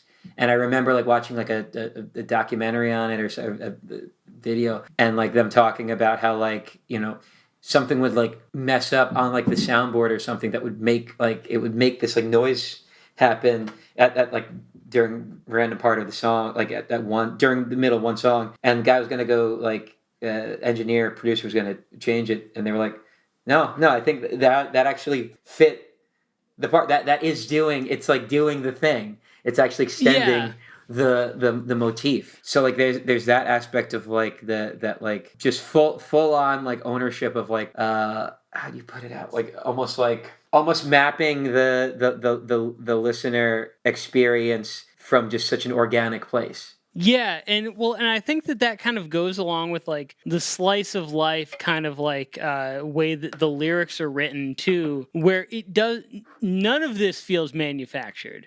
This is like probably, some of the most authentic music that's being made right now, and it's clearly being made from such a personal place. It's not, and I always hesitate to say things like this because they almost sound like they could be like backhanded compliments. But it's like this is very clearly being made for the person who's making it first. And if you like it and it resonates with you, that's fantastic. But like the point of it is very clearly to be a person who makes something that resonates with yourself. Yeah, no, I mean, like you can picture him playing these songs and never releasing them. Like him like playing that song out and like just being glad to be performing it.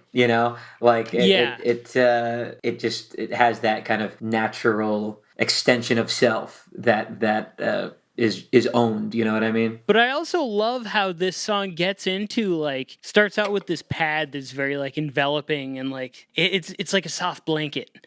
And you've got the drums that are very clearly like moving everything forward. And then at the end, you almost get like a little bit of a string section type of thing. I don't know if it's actually strings or if it's like a synth or whatever. Yeah, but it's like the way that the build happens and you get to like that big like cathartic string section and it just gets absolutely massive. There's something very moving about it in a way that's very difficult to describe.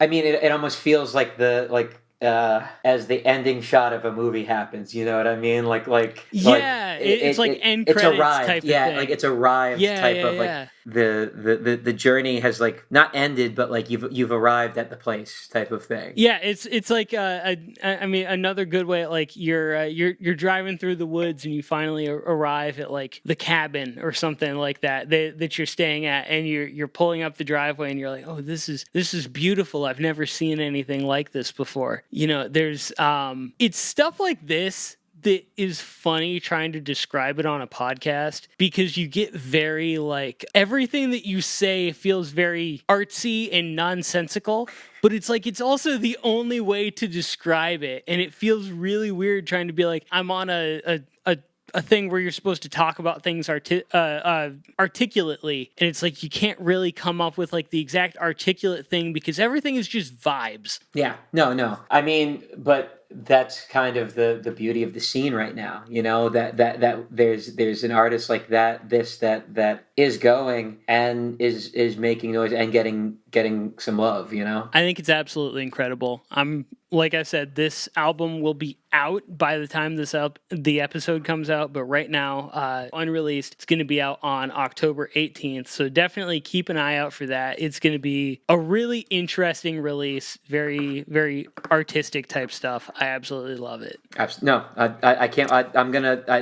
It's a long album too, so like I'm very curious. Just hearing that song, I'm very curious about the arc of that album. It's an interesting one for sure. Definitely one to check out. So what do we have up next? Up next, we have my fellow Filipino in the genre, Justin, the singer of Glazed. We have the song right. Ghosting Myself, Left Out West. You know, they are them taking us out was such a like in spring 2023 was like such a cool thing, because they are clearly a band that like they have that road warrior type of like energy to them. They have they are like a band, you know, and there's an old school feel to them, but the songwriting is so strong, and that was another thing of like being dignified, being like dignified by them was so sweet, and the way they carried themselves, like we just, you know, I feel like we got like a good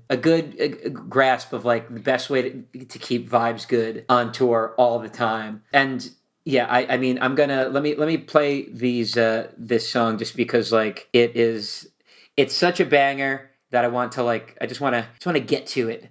So without further ado, here's Glaze, Ghosting Myself.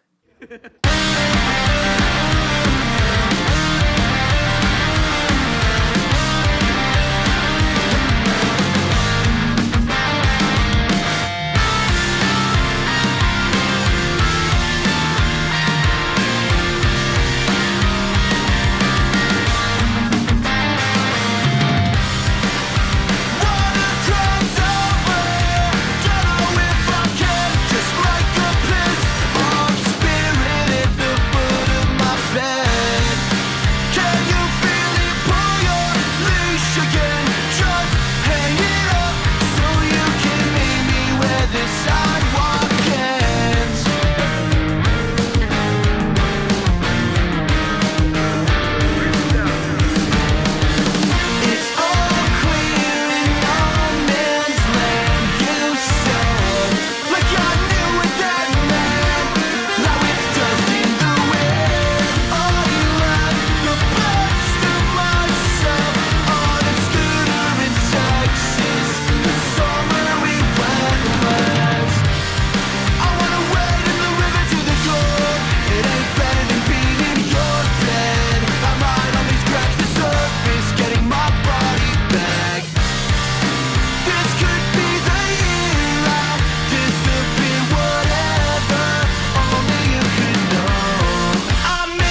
Dude, Glazed are one of those bands that just makes everything sound effortless. No, yeah, I agree. I think like you hear it in the bridge too. Like at the front of the song, there is just this like awesomely just like frenetic movie life, like Newfound Glory type feel. But then when you get to the bridge and you have that little bit with like the electronic drum, and it has like the like it sounds like a synth part that just goes up, like slides up and down. Yeah. Yeah, no. I mean, there is so much heart in what they do. I love, to me, like I love that they like I grew up on that style of music, and so did they, and to see a band that is nailing it so well. But like a thing that I like about their songs in general overall is that like it's like pop punk that their whole thing is that their phrase, their tagline is Glaze is a gateway band, and like it's such a but it's so fitting because I feel like they do so many like little details of their songs.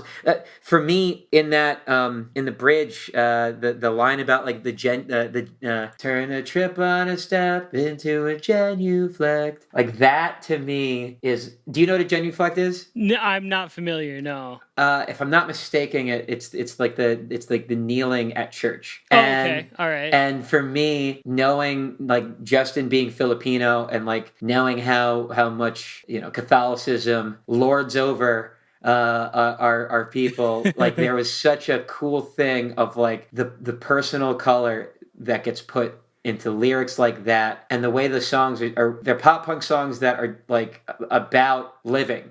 They're not about like this relationship sucks, that relation, like this, that, and the third. Like it's about what it is to try to go through adult life.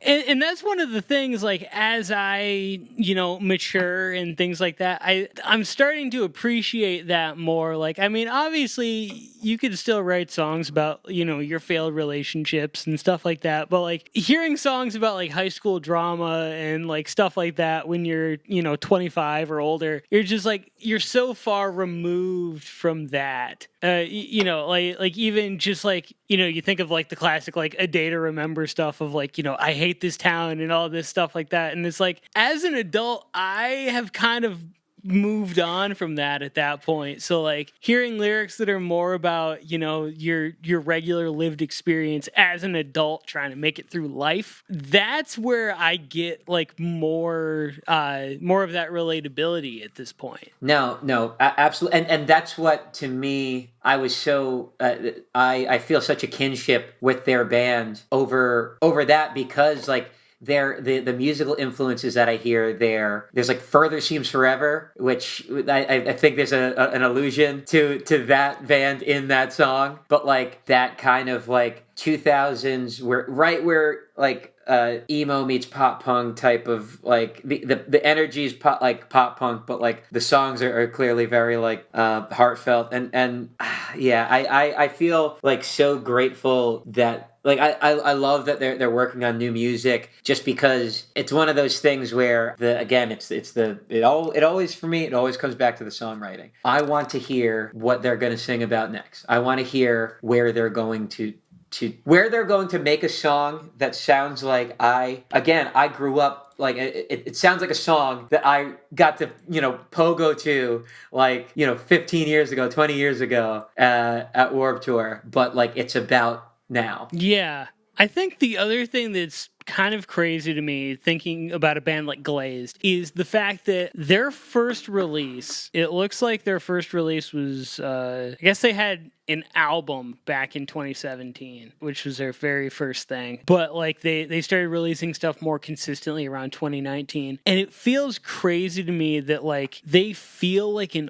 older band in the scene now that that's just me getting older and not being able to cope with the onward march of time. But like, there's something about seeing bands who like a lot of their like start with like the current scene is like 2019. I'm like, that was so recent, but also that was 5 years ago. And like there's something about kind of wrestling with that aspect, and just again the onward march of time that feels very insane, because it's like 2019 feels like they should be a new band, but they're kind of like one of the older bands, like longer lived bands in the DIY scene at this level at this point. Yeah, no, I mean that's why, like, you know, touring with them was so nice, because the way they carried themselves was just so, like, it was the right balance of, like, they were so tight every single night, but like it was fun. It wasn't like because and it was so crucial for me, because I you know, would take myself too seriously and worry about nailing this, all this other stuff. And like the fact of, like, they wear their heart on their sleeves, but they also have so much fun, yet they get, like, you know, they get to the shows on time. Like, they get to the shows on time. They give it their all, whether it's a banger or whether it's like to the bands. Like, it's one of those things. They are they're such a model. They're a gateway band for listeners, but they're a model band for me as a DIY band. Yeah, no, that makes a lot of sense. It's like they're almost like the blueprint of, like, if you want to be a good steward to the scene, this is kind of how you have to behave and how you have to treat people. Yeah, absolutely. I think that makes a lot of sense. So my next song is going to be by a pretty new band. They're called Paper Space. This is their upcoming first full-length album, is called Deathlike, which comes out on October 11th, so in 1 week from yesterday as of recording this. And they're a really neat band, because to me they're kind of like indie rock meets classic rock in a way. Like they very clearly have some very like classic rock inspirations. I hear a lot of like 70s prog in like the type of stuff that they do, which is really cool. This is the final single from their album. This song is called Feelings by Paper Space.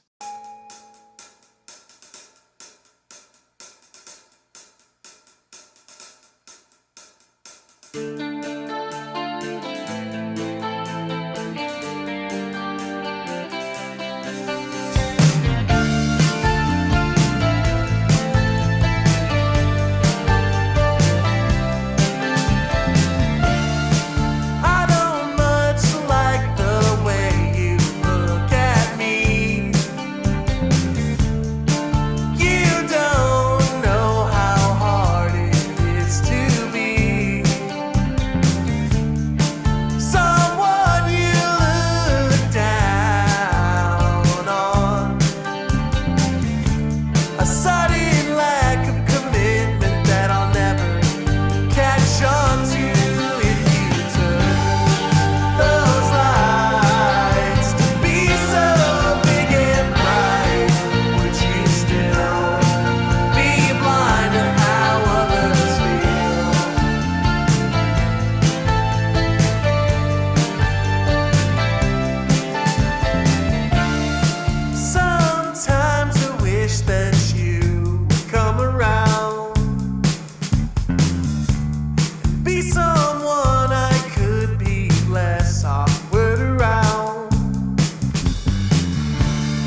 Yeah, okay, so you saying classic rock, like I thought classic rock, like Led Zeppelin, like I was like curious, Yeah. but you know what it actually kind of reminded me more of, it reminded more of that, like one of my favorite songwriters, Jackson Brown, and that era of like older, Okay. like songwriter type of, like, I Yeah. guess 70s ish songwriter type music. The voice kind of at times actually reminded me of Ben Folds. So there was there was like a very unique balance there, but like the way you said, maybe it was Thin Air, where like the lyrics, it felt like the lyrics were so prominent that like it felt like, I don't know, that was the energy that I got like right away. I was like, wow, this feels like when I like listen to like Jackson Brown or Jim Croce radio on Spotify. See, it's interesting to me because there's definitely like there's the lyricism of it, but there's really not a lot of lyrics to this song. Like, I was following along on Bandcamp, and there's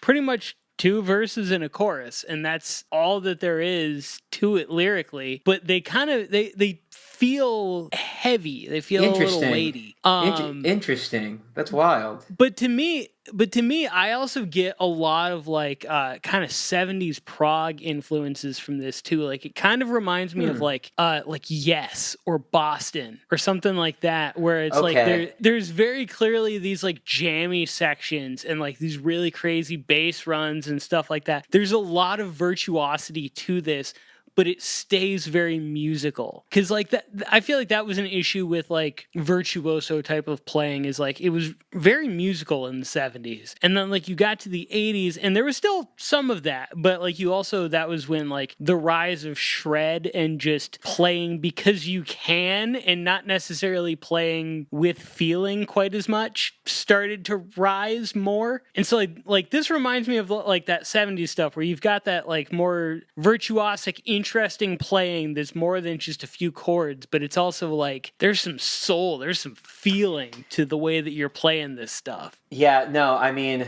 again, that's why it's like I'm definitely going to listen after.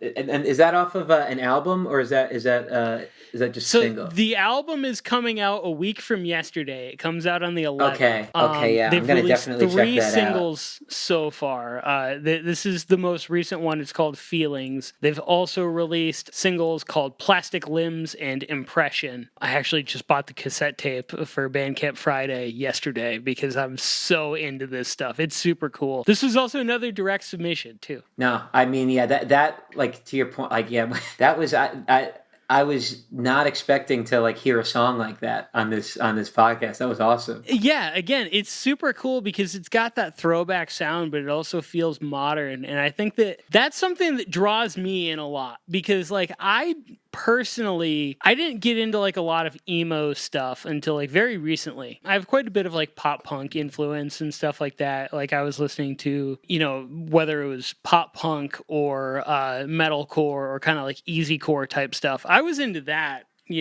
back when that was popular. But like a lot of my influences for the music that I write, I got from like my dad showing me like, like Black Sabbath and like Metallica and like that kind of stuff. And so I think it's really cool to see more bands that are influenced by slightly older music from like, 70s, 80s. It's really cool to see that and how you translate it to modern musical stylings and tendencies. And so there was a moment, I think maybe in the first verse, where like, not a voice crack per se, but like there was just like a very like raw, like good, in a good way, moment that like back in the 60s, 70s, they didn't have auto-tune or anything like that. So like you heard, again, you said soul. It kind of reminded me in a way of like when Tiger's Jaw covered, didn't they cover Fleetwood Mac, I think? But like there was such a Tiger's Jaw covered "Gypsy" by Fleetwood Mac, and like in some like regards, there's like a shared like spirit of like this sounds so part of the time, but like it fits perfectly now. Yeah, for sure. And like the other thing that I think is really cool, I have to shout out the bass player because all across this album, I have listened to the full project. All across this album, the bass player is just absolutely incredible. They fuck shit up. But the other thing that I find kind of interesting too, like harkening back to this 70s prog thing that I keep like harping on, visually, like if you look at the artwork for it, it reminds me a lot of like King Crimson and stuff like that, where it's like the art with like the big face yelling, and like it reminds me of that like weird 70s kind of abstract multimedia type of art, which I like. The whole packaging of this project is really cool because it reminds me of like that throwback prog shit. Man, you saying King Crimson, it's just like, it's fun because I'm not sure, I can't remember if it was before or after we were recording, but like the guy that I do the hockey podcast with, his name's Mike, and he plays in this proggy death metal band called Crypto Dira, and King Crimson like comes up all the time in the chat. Like, yeah, I was like, damn, I was like, damn. Ryan would love talking to them about that. Cause like, yeah, but yeah, no, that's not my wheelhouse per se. But for me, I guess it's interesting that you say prog. If anything, now I might need to check King Crimson out, just because for me, I guess, you kind of hear what makes sense. You hear what is in your wheelhouse of a thing that you like listening to, right? So yeah, but that's interesting. Things that bridge the gap between these other things that you don't have quite as much, like you don't know quite as much about. Yeah, for sure. No, that makes a lot of sense. What do we have up next? Up next, throwing it back to Coachella alum, friends of ours. They stayed at my apartment when they played in New York. I showed them the Empire State Building from across the street from my apartment, and then I got them chopped cheese at 1 a.m. Scarlet Street. Oh, hell yeah. They are just, man, I'm, as said many times, I'm big time lyrics guy, and Ben's lyrics are crazy. Their new stuff is going to, like, you're going to need to sit down for some of the... For how, like, just I have so much love for how, like, unrepentantly like how unrepentantly not a bit their, like, emotionality and the darkness of their music is. Like, they're chill, sociable people, but like there is clearly a pride in their songwriting and like making sure that you feel punched with every line. There's a realness there. Yeah, and I'm playing. Let me make sure I chose. This is the patron saint of bad ideas. All their song titles are bangers, man.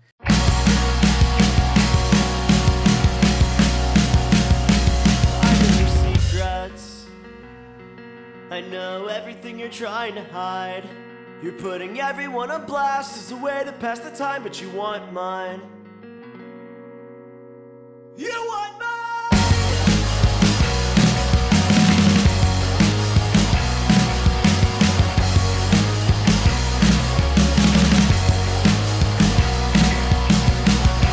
Heard your footsteps across the hall, loud enough to shake the walls. Way to breathe engine alcohol. Most people tend to clean their mess when they know they're having guests. Made exceptions for last call. Yet I'm tired. I wanna live in black and white. I wanna stop this pointless fight. I don't care what's wrong or right. See you make a compromise for what you are on the inside. Deep enough for you to hide. You stress everybody out. It's hard to picture you without a grudge to live inside by now. Yet I'm tired. There's no hope left for us all. Took the fun out of it all. Wicked fronted to just deflect. Got an ego to protect. You know they say you were wrong, you're always wrong. You've been turning this into something that it's not. You know I say There are good days and there are bad days, and the bad days seem to happen quite a lot. Yeah, no, I say there are good days and there are bad days, and the bad days seem to happen quite a lot.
Man. Absolutely killer. I think that one of my favorite things about this whole song is like at the end of I don't know if it's like you would call it a bridge or like kind of like the instrumental break before the final chorus, is like there's this build up, and the build up feels like it's going on for longer than it should, building this like incredible amount of tension. And then finally the chorus comes back in. There's the little like drum fill, and then just back into it on beat one. And there's something about like the way that builds tension that I just absolutely love. Like that was the highlight of the song for me. I mean, so to me, it's interesting because like whenever I listen to it at the top of the song, when the melody comes in and it's so poppy, you know what I mean? It is so poppy, yet the lyrics are fucking dark, man. Like devastating. It's the melody dances so much, and a band that, to your point, when you're thinking about the bridge, like they do so much in the second, in that last third of the song, that like it kind of reminds me of a band from the 2000s called North Star, that like they were you know what I mean, like there's a similar where like, man, there was just like every lyric was so dark yet such a sing-along, and like the bridges really like let them eat like their like musicianship style, and like that's what that bridge like so much reminded me of. There's something interesting to me, and you see that a lot in this scene, which I really like, is like stuff that almost feels poppy in the delivery. Like it feels good, but the lyrics are designed to make you feel shitty or like remind you of how shitty you feel. And like I think that there's something that's interesting there, and I don't know whether you would call it like what philosophy it lines up with, but there's something about like things are shitty, but like at least they're shitty for everybody, and we can kind of like find a little bit of community and a little bit of solace in that. Like, I mean, the last line of the chorus is, there are good days and there are bad days, and the bad days seem to happen quite a lot. And you're just like, I feel that shit. But also like the way that it's delivered, you're like, no, like, yeah, no, like for me, you said delivered. Like I was gonna say the like Ben's vocal delivery. So much of it feels like either you could you could feel yourself being in a car, hearing him saying all of that, and for like the higher parts, like it sounds like a fight. Like it sounds like an argument. There's such a like almost conversational delivery at parts to it, you know, like the you're putting every one of us in. Like there's like a you hear the annoyance. You could picture, I don't know. There's you know, like there's something like I could picture these like all of these lyrics just like hearing a friend out. It feels, listening to it feels like hearing a friend out, like about on like hey, saying how, like when you ask for someone how they're doing and it's not great. Like if you've ever wanted to give an you're honest the person answer, who's like close it's enough to this. them that they're like, all right, I'm gonna tell you about the shit that's Yes. going on. Yeah, Yes, that's like the song like the songs feel like when you're honest about like when someone's like how's it going, and you're like are we, oh okay, we're gonna get into this, okay. They're another band that I only discovered recently, but like, you know, the stuff that I've heard is absolutely incredible. Did you say that they're working on a new project right now? Is They that right? are. I'm just gonna say they are because I don't want to step on anything. I'm just gonna say I'm gonna say maybe. All right. Because this came out very early 2023, so we're coming up on almost 2 years of this project. Another We're Trying Records band. I've been, they don't miss, man. We're Trying just signs so many great projects. And Jordan's awesome. Absolutely killer stuff. I mean, and I've gushed about this so much, but I mean, even just this year, like, you know, you've got Year Twins, you've got 95 Corolla, you've got Townies. Townies, my album of the year so far, unless something comes out and dethrones it in the next 3 months. Townies is going to be my album of the year, and like between that and like the Sad Jams playlist, which just uplifts the community too, and like they just add so many great like new releases to that every week. They're doing incredible work for this scene, and I can't absolutely. shout them out enough. No, it's like Jordan is like who runs it, like absolute sweetheart, like smart, transparent, just very like, you know, eager to what you said about the Sad Jams, like just to get more ears on bands that are just like pouring their heart out, no matter how big or small. And I think that that's one of the things that I love and what I strive to do as well.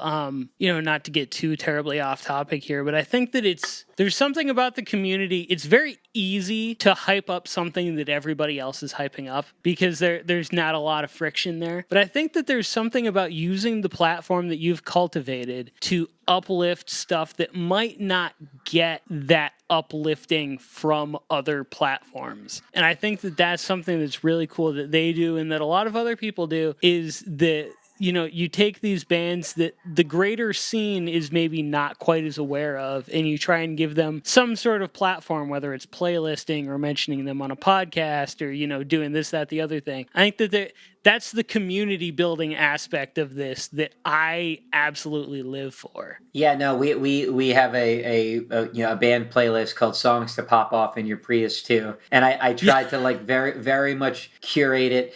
The one that we just did, like I just had to go with like, because September was such a crazy like month, or like I just was like, let me just see how many banger September releases I could put on here. But in general, what I love doing is like, you know, you have some of the you know, bangers from like big bands that are killing it, like, you know, Origami Angel or Foxing or something, but like putting like my friends, like what I like to try to do is like I like to try to put like a big band and then like a band that I really believe in that doesn't have as like doesn't have as many listeners yet, but like I feel like, you know, like my friends in this band Fear Not Ourselves Alone, really awesome, like World Is meets like Clarity type of like songs, but about just like gender identity and mutual aid and all these. It's fast, like putting it like deliberately being like, so if someone's listening and they hear Foxing and then they hear Fear Not, it'll be like awesome. There's no reason that you shouldn't be listening to this. Between bigger bands as like a way to like engineer people to listen to it more. No, I get that for sure. All right. So my final song of the evening now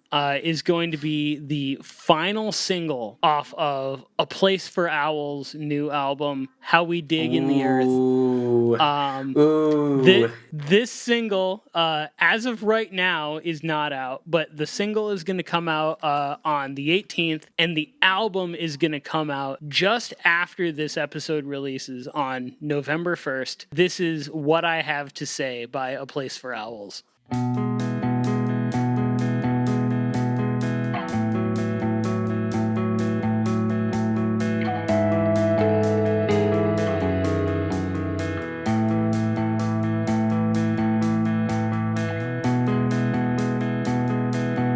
What I have to say is for you, you alone.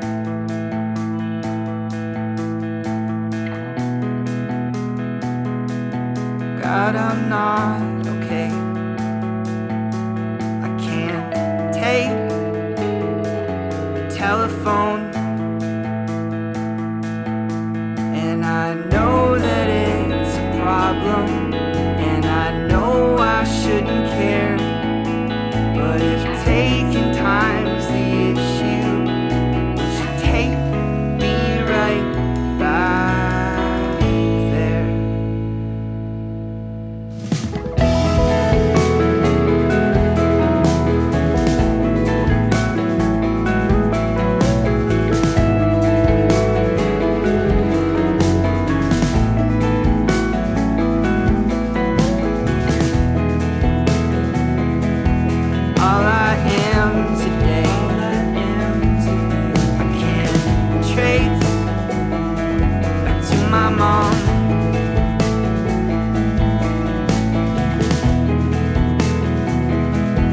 Closet saxophone, tiny prayer, little love. And if you only say you're sorry, then I think we'd be okay. But if I saw you in the kingdom, would you even know what to say?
God, this band is incredible. Yeah, man. That they, especially when you said A Place for Owls, I was like, oh man, it's fall right now. It's only getting colder. They make the most contemplative, like just perfect, like contemplative flannel coffee. Thinking about my whole life.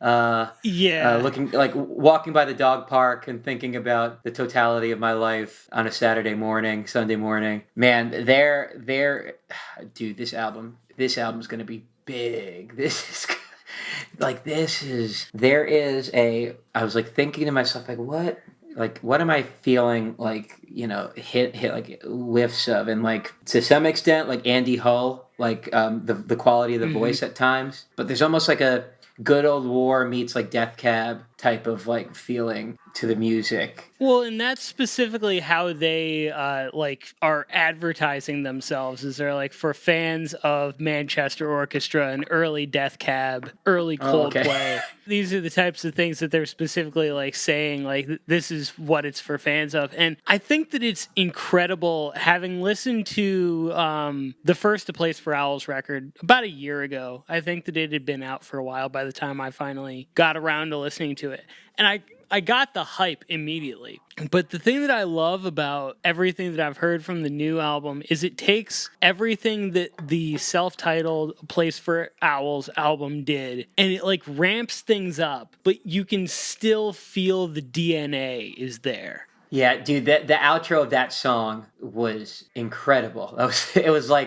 It was beautiful. That was a beautiful bridge. Yeah, the way they incorporate like the horns and everything and just make this very like grand kind of thing. And I love that it's not bombastic. Nothing from A Place for Owls ever is. It's always very like subdued and contemplative type of stuff. And I think that there's something about the introspection that a lot of bands don't do quite as much. There's a lot of and this isn't to talk bad about other bands or anything, but there's a lot of, talking about why society is to blame for how I'm feeling, or like, this, that, the other thing. And I really like the aspect of that. This is very contemplative and self-centered and looking inward. There's something very like real and emotionally vulnerable to that like just hits so hard.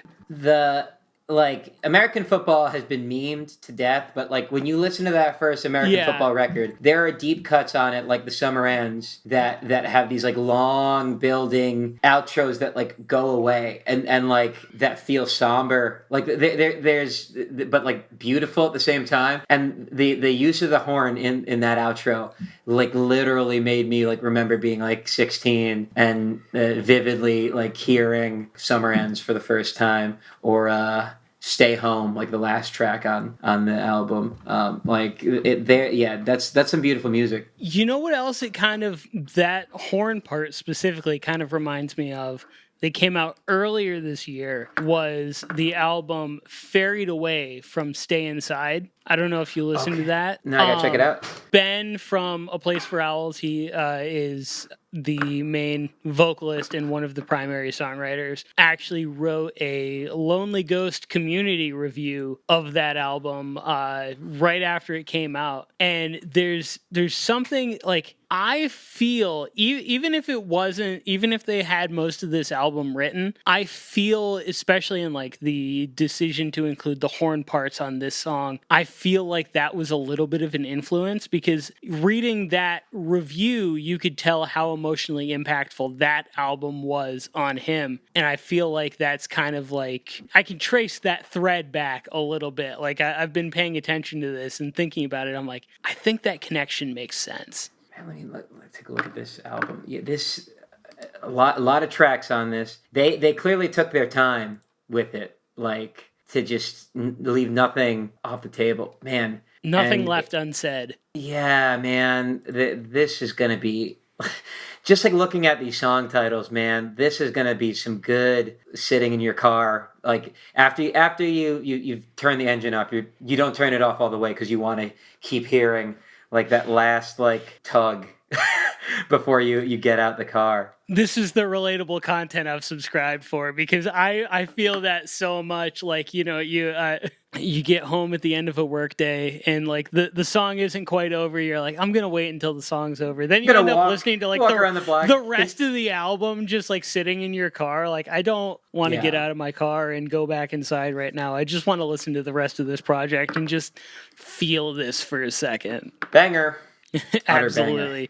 The other thing that I like about A Place for Owls too is that it's not all acoustic, but the way that they orchestrate things, the way that they like arrange their songs has this like this softer thing to it going on that like a lot of like emo and like emo adjacent bands tend to do, like, you know, more aggressive type of stuff and, you know, borrow from like hardcore and like punk and things like that and really get into like this aggressive, like abrasive type of thing. And I think that them going the other way and kind of leaning more into like the softer and like introspective stuff like that is very like counterculture to the culture of emo right now, which is really interesting because it's like you're watching a counterculture of a counterculture almost, but it's not the culture. If that, you know what I mean? It's So an example of what you're, it's kind of like them in the scene is kind of like Joe Pera on Adult Swim. okay.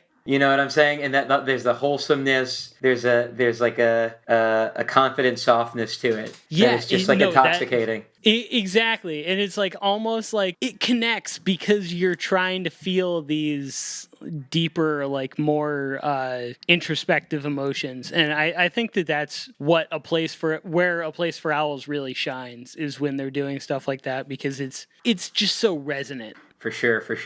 Well, it's been a long ride. Thank you for everyone that's still here.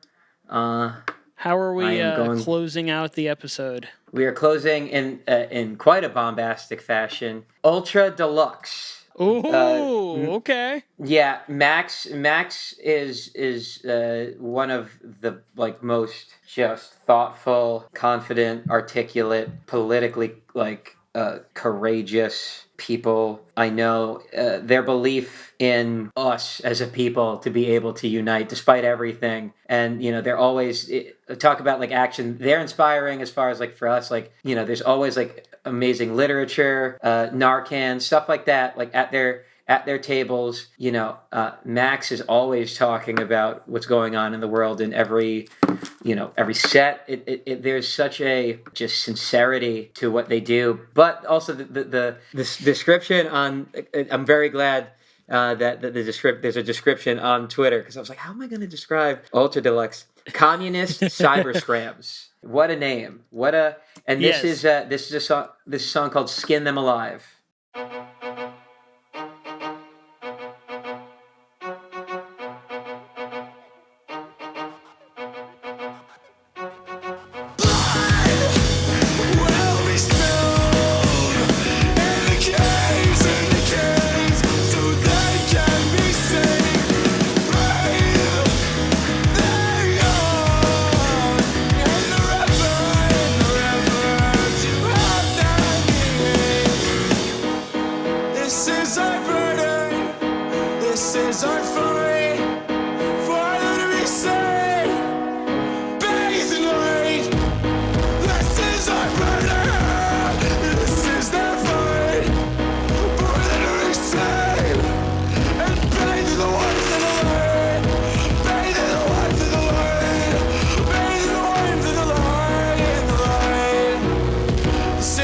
Just our fight.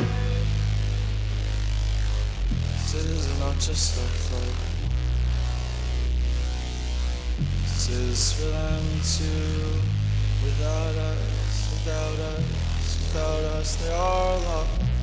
Without us, they are really lost. You know that I exist for us, 'cause we need to grow. We need to move. You know that I exist for them. No one else can see. No one else can breathe. You know that I exist with drive to educate and recalibrate. You know that I exist for God to help guide them along to the promised land. In the casket, doesn't matter what they believe.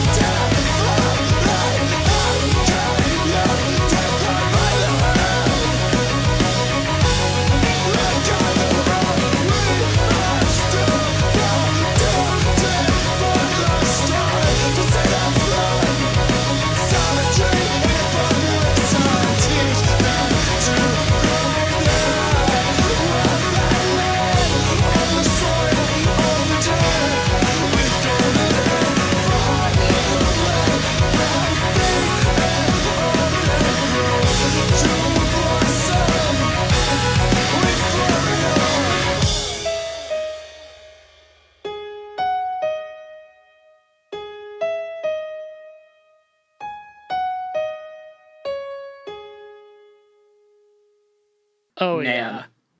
yeah.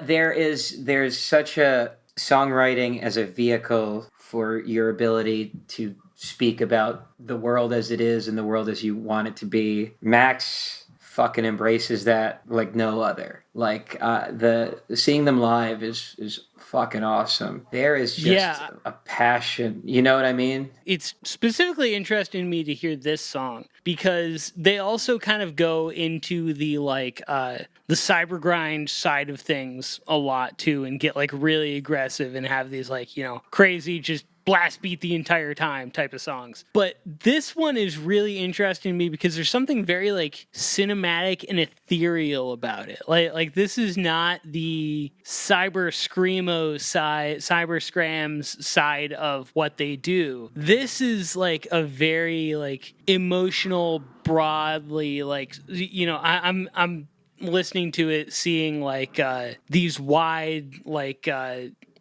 establishing shots of like you know cityscapes and things like that, and I think it's really interesting that they can pull all of that together under like one label and that it makes sense. Just I mean, like that line, man. This is our burden. This is their fight. Like it's to your point about like, you know, cinematic, man. That shit makes me want to just like go to war for Max and for everything they believe in. Just like the raw passion in those vocals is like. They are, I think, one of the most passionate people I've ever met in music. They're very inspiring. They book so many awesome shows in the scene here in New York City, but like I can't wait for their new stuff to come out. Just because from seeing it live, there are lyrics in that. Similar to this, when you say cinematic, man, it's just being about like just the kind of the fucking raw anguish of like trying to fight. Yeah. Trying to like, you know, there is something so powerful about it that like I remember the way I said ouch, or the way that person said ouch about our I think what's going to be like the outro track of it. I just remember like thinking it has there's a lot of long sweeping, kind of to your point, like cinematic end parts where it's like, man, music is a messaging, you know, service or source, you know, for me. Yeah. And fucking Max to your, and you know, to the point of, you know, listenability, there's so many fun things to listen to in the little string, like kind of string part that I think happens, right? Or Yep. There's a little bit of like a string part, and then there's like you know, there's like the almost like solo piano part that feels very haunting in the way that it's played. And again, the fact that this is the same band that does, you know, cyber grind type stuff too is absolutely crazy to me, because like what a range to be able to do something as like aggressive and like bombastic as that, and then being able to like rein it in and make like some of the most beautiful stuff that you've ever listened to. Like this track is just absolutely gorgeous, and I think that there's something to be said about the fact that you can do both of those in the same project. I mean, absolutely. That's again kind of Ultra Deluxe is just such a, like, the first time I saw them, they're like, there's just a huge like again, I'm seeing all this literature, Narcan, condoms, all sorts of stuff like at their table.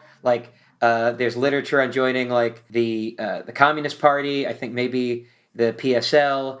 Like there's like a backdrop of just they'll play like a clip of like, it sounded like it was some like Irish ambassador just like excoriating like the EU or the UK about like, you know, supporting the IDF in Israel, and like there is, when you say cinematic, it's a multimedia experience. It's an experience, and to me, kind of, you know, what we talked about at the beginning, live being the bridge of all these things. Yeah, that is there's no, I think, better example of that than Ultra Deluxe. Like the band feels like an like an organism. You know what I mean? Mm-hmm. breathes such a life. I think that makes a lot of sense. And again, the fact that there's so much going on with like advocacy and things like that as well is also another reason to lift them up, because they're also doing something for the culture and clearly have like a message that they're trying to get across. And I think that that's just an amazing thing. It's interesting because I never really like knew about them before, a few months ago, probably like 6-7 months ago. But it's been really cool discovering more and more about them over the course of the year. I think it's been really neat. I can't wait. I can't wait to hear. Like, I feel that the emotional intensity and like subject matter of their and the fact that there's going to be more eyes on them. I do feel like, music at its best, like I said, it has the power to educate. And I think, man, I seeing Ultra Deluxe grow, it's like one of those things where like they're a band that I think is going to like change lives. Like that sounds like so grandiose, but like the extent to which there's just an intensity with no apology, but it's all grounded in conscientiousness. Mm. And solidarity is just so, I feel like it can reach very far, and like that's what that can do for people is immense. And I have so much respect for Max and Ultra Deluxe as a project for that. Absolutely. I think that's a great place to end on. Is there anything specifically that you want to mention one more time before we sign off about the new EP, about Career Day, about anything else, but before we call it a night? For sure. So yeah, I'll Always Be This is streaming everywhere. We are going, by the time you're listening to this, we'll have CDs and tapes. We'll have probably just finished playing in the Midwest, but we will be back. We love the Midwest. Please, word of mouth is everything for us. Like I didn't quit my job for nothing. Like I'm gonna be working gigs and flexible stuff here to make myself available when band opportunities, and to be able to build band opportunities as best as I can, because I want to get our message out. I want to play these songs, and so spreading the word is everything. That's the life. Like word of mouth is the lifeblood of bands like ours. We're doing this entirely independent, self-released, everything. So being able to express these things in a room in real time is such a emotional, and but like that's what we're after, because like some of the stuff that like we played shows and like Filipino kids have come up to me, like just saying like how cool it is for a Filipino, this Hawaiian dude came up to me talking about like how cool it was to hear like songs about like colonialism and things like that, and like I remember there's and playing a show that was like not well attended in Baltimore, but like there were these two young girls and that were like black and Hispanic, and they were just so, they didn't know us going in. Mm-hmm. And we closed with no problem. And afterwards, they were like, they came up to me and they were like, "That last song was so real." And like for one of them, it was their first show ever. And for me, that's gotta feel fantastic. That's just replenishing, man. That's just like endlessly replenishing. And so for me, we're trying to really go for it. So please, tell a friend. We're trying to make 2025 a year that this is our most shows ever. After this year's over, we'll have played 31 shows. And we're just trying to go more and more and more at it. So check us out on all the socials at Career Day NY. Also want to shout out Water Me Down, who will be doing that Midwest tour. Unbelievable songwriter, Sky and lyricist. But yeah, and for anybody that's a hockey fan, I have the dumbest hockey podcast. It's the Adult Swim of Islander podcasts. It's called Through the Island. It's we're failing upwards more and more. It's kind of nice. But yeah, please just check us out, tell a friend, and if you feel it, just hit us up and let us know, because that's the type of stuff that when you have those bad days, you hit those lulls either in life or as a band. It's people. A band is people. You can just you can fall into malaise sometimes. Knowing that people feel it is everything. So thank you, Ryan, for supporting us like Yes, nonstop. absolutely. Sorry if I was a little spacey at the beginning of that segment. I just it's been a crazy time, personal life stuff here, but it's getting to do this has been really nice, man. I like getting to just like dive into music and talk about like atomized music is kind of nice. Yeah, I think that there's something about like just sitting down with somebody, hanging out, shooting the shit, listening to some music, talking about things, whether they feel big or small. There's something kind of cathartic about that, and that's kind of part of the reason why I love doing this podcast. This has been the Fresh Finds Podcast, the show about discovering new music with good people.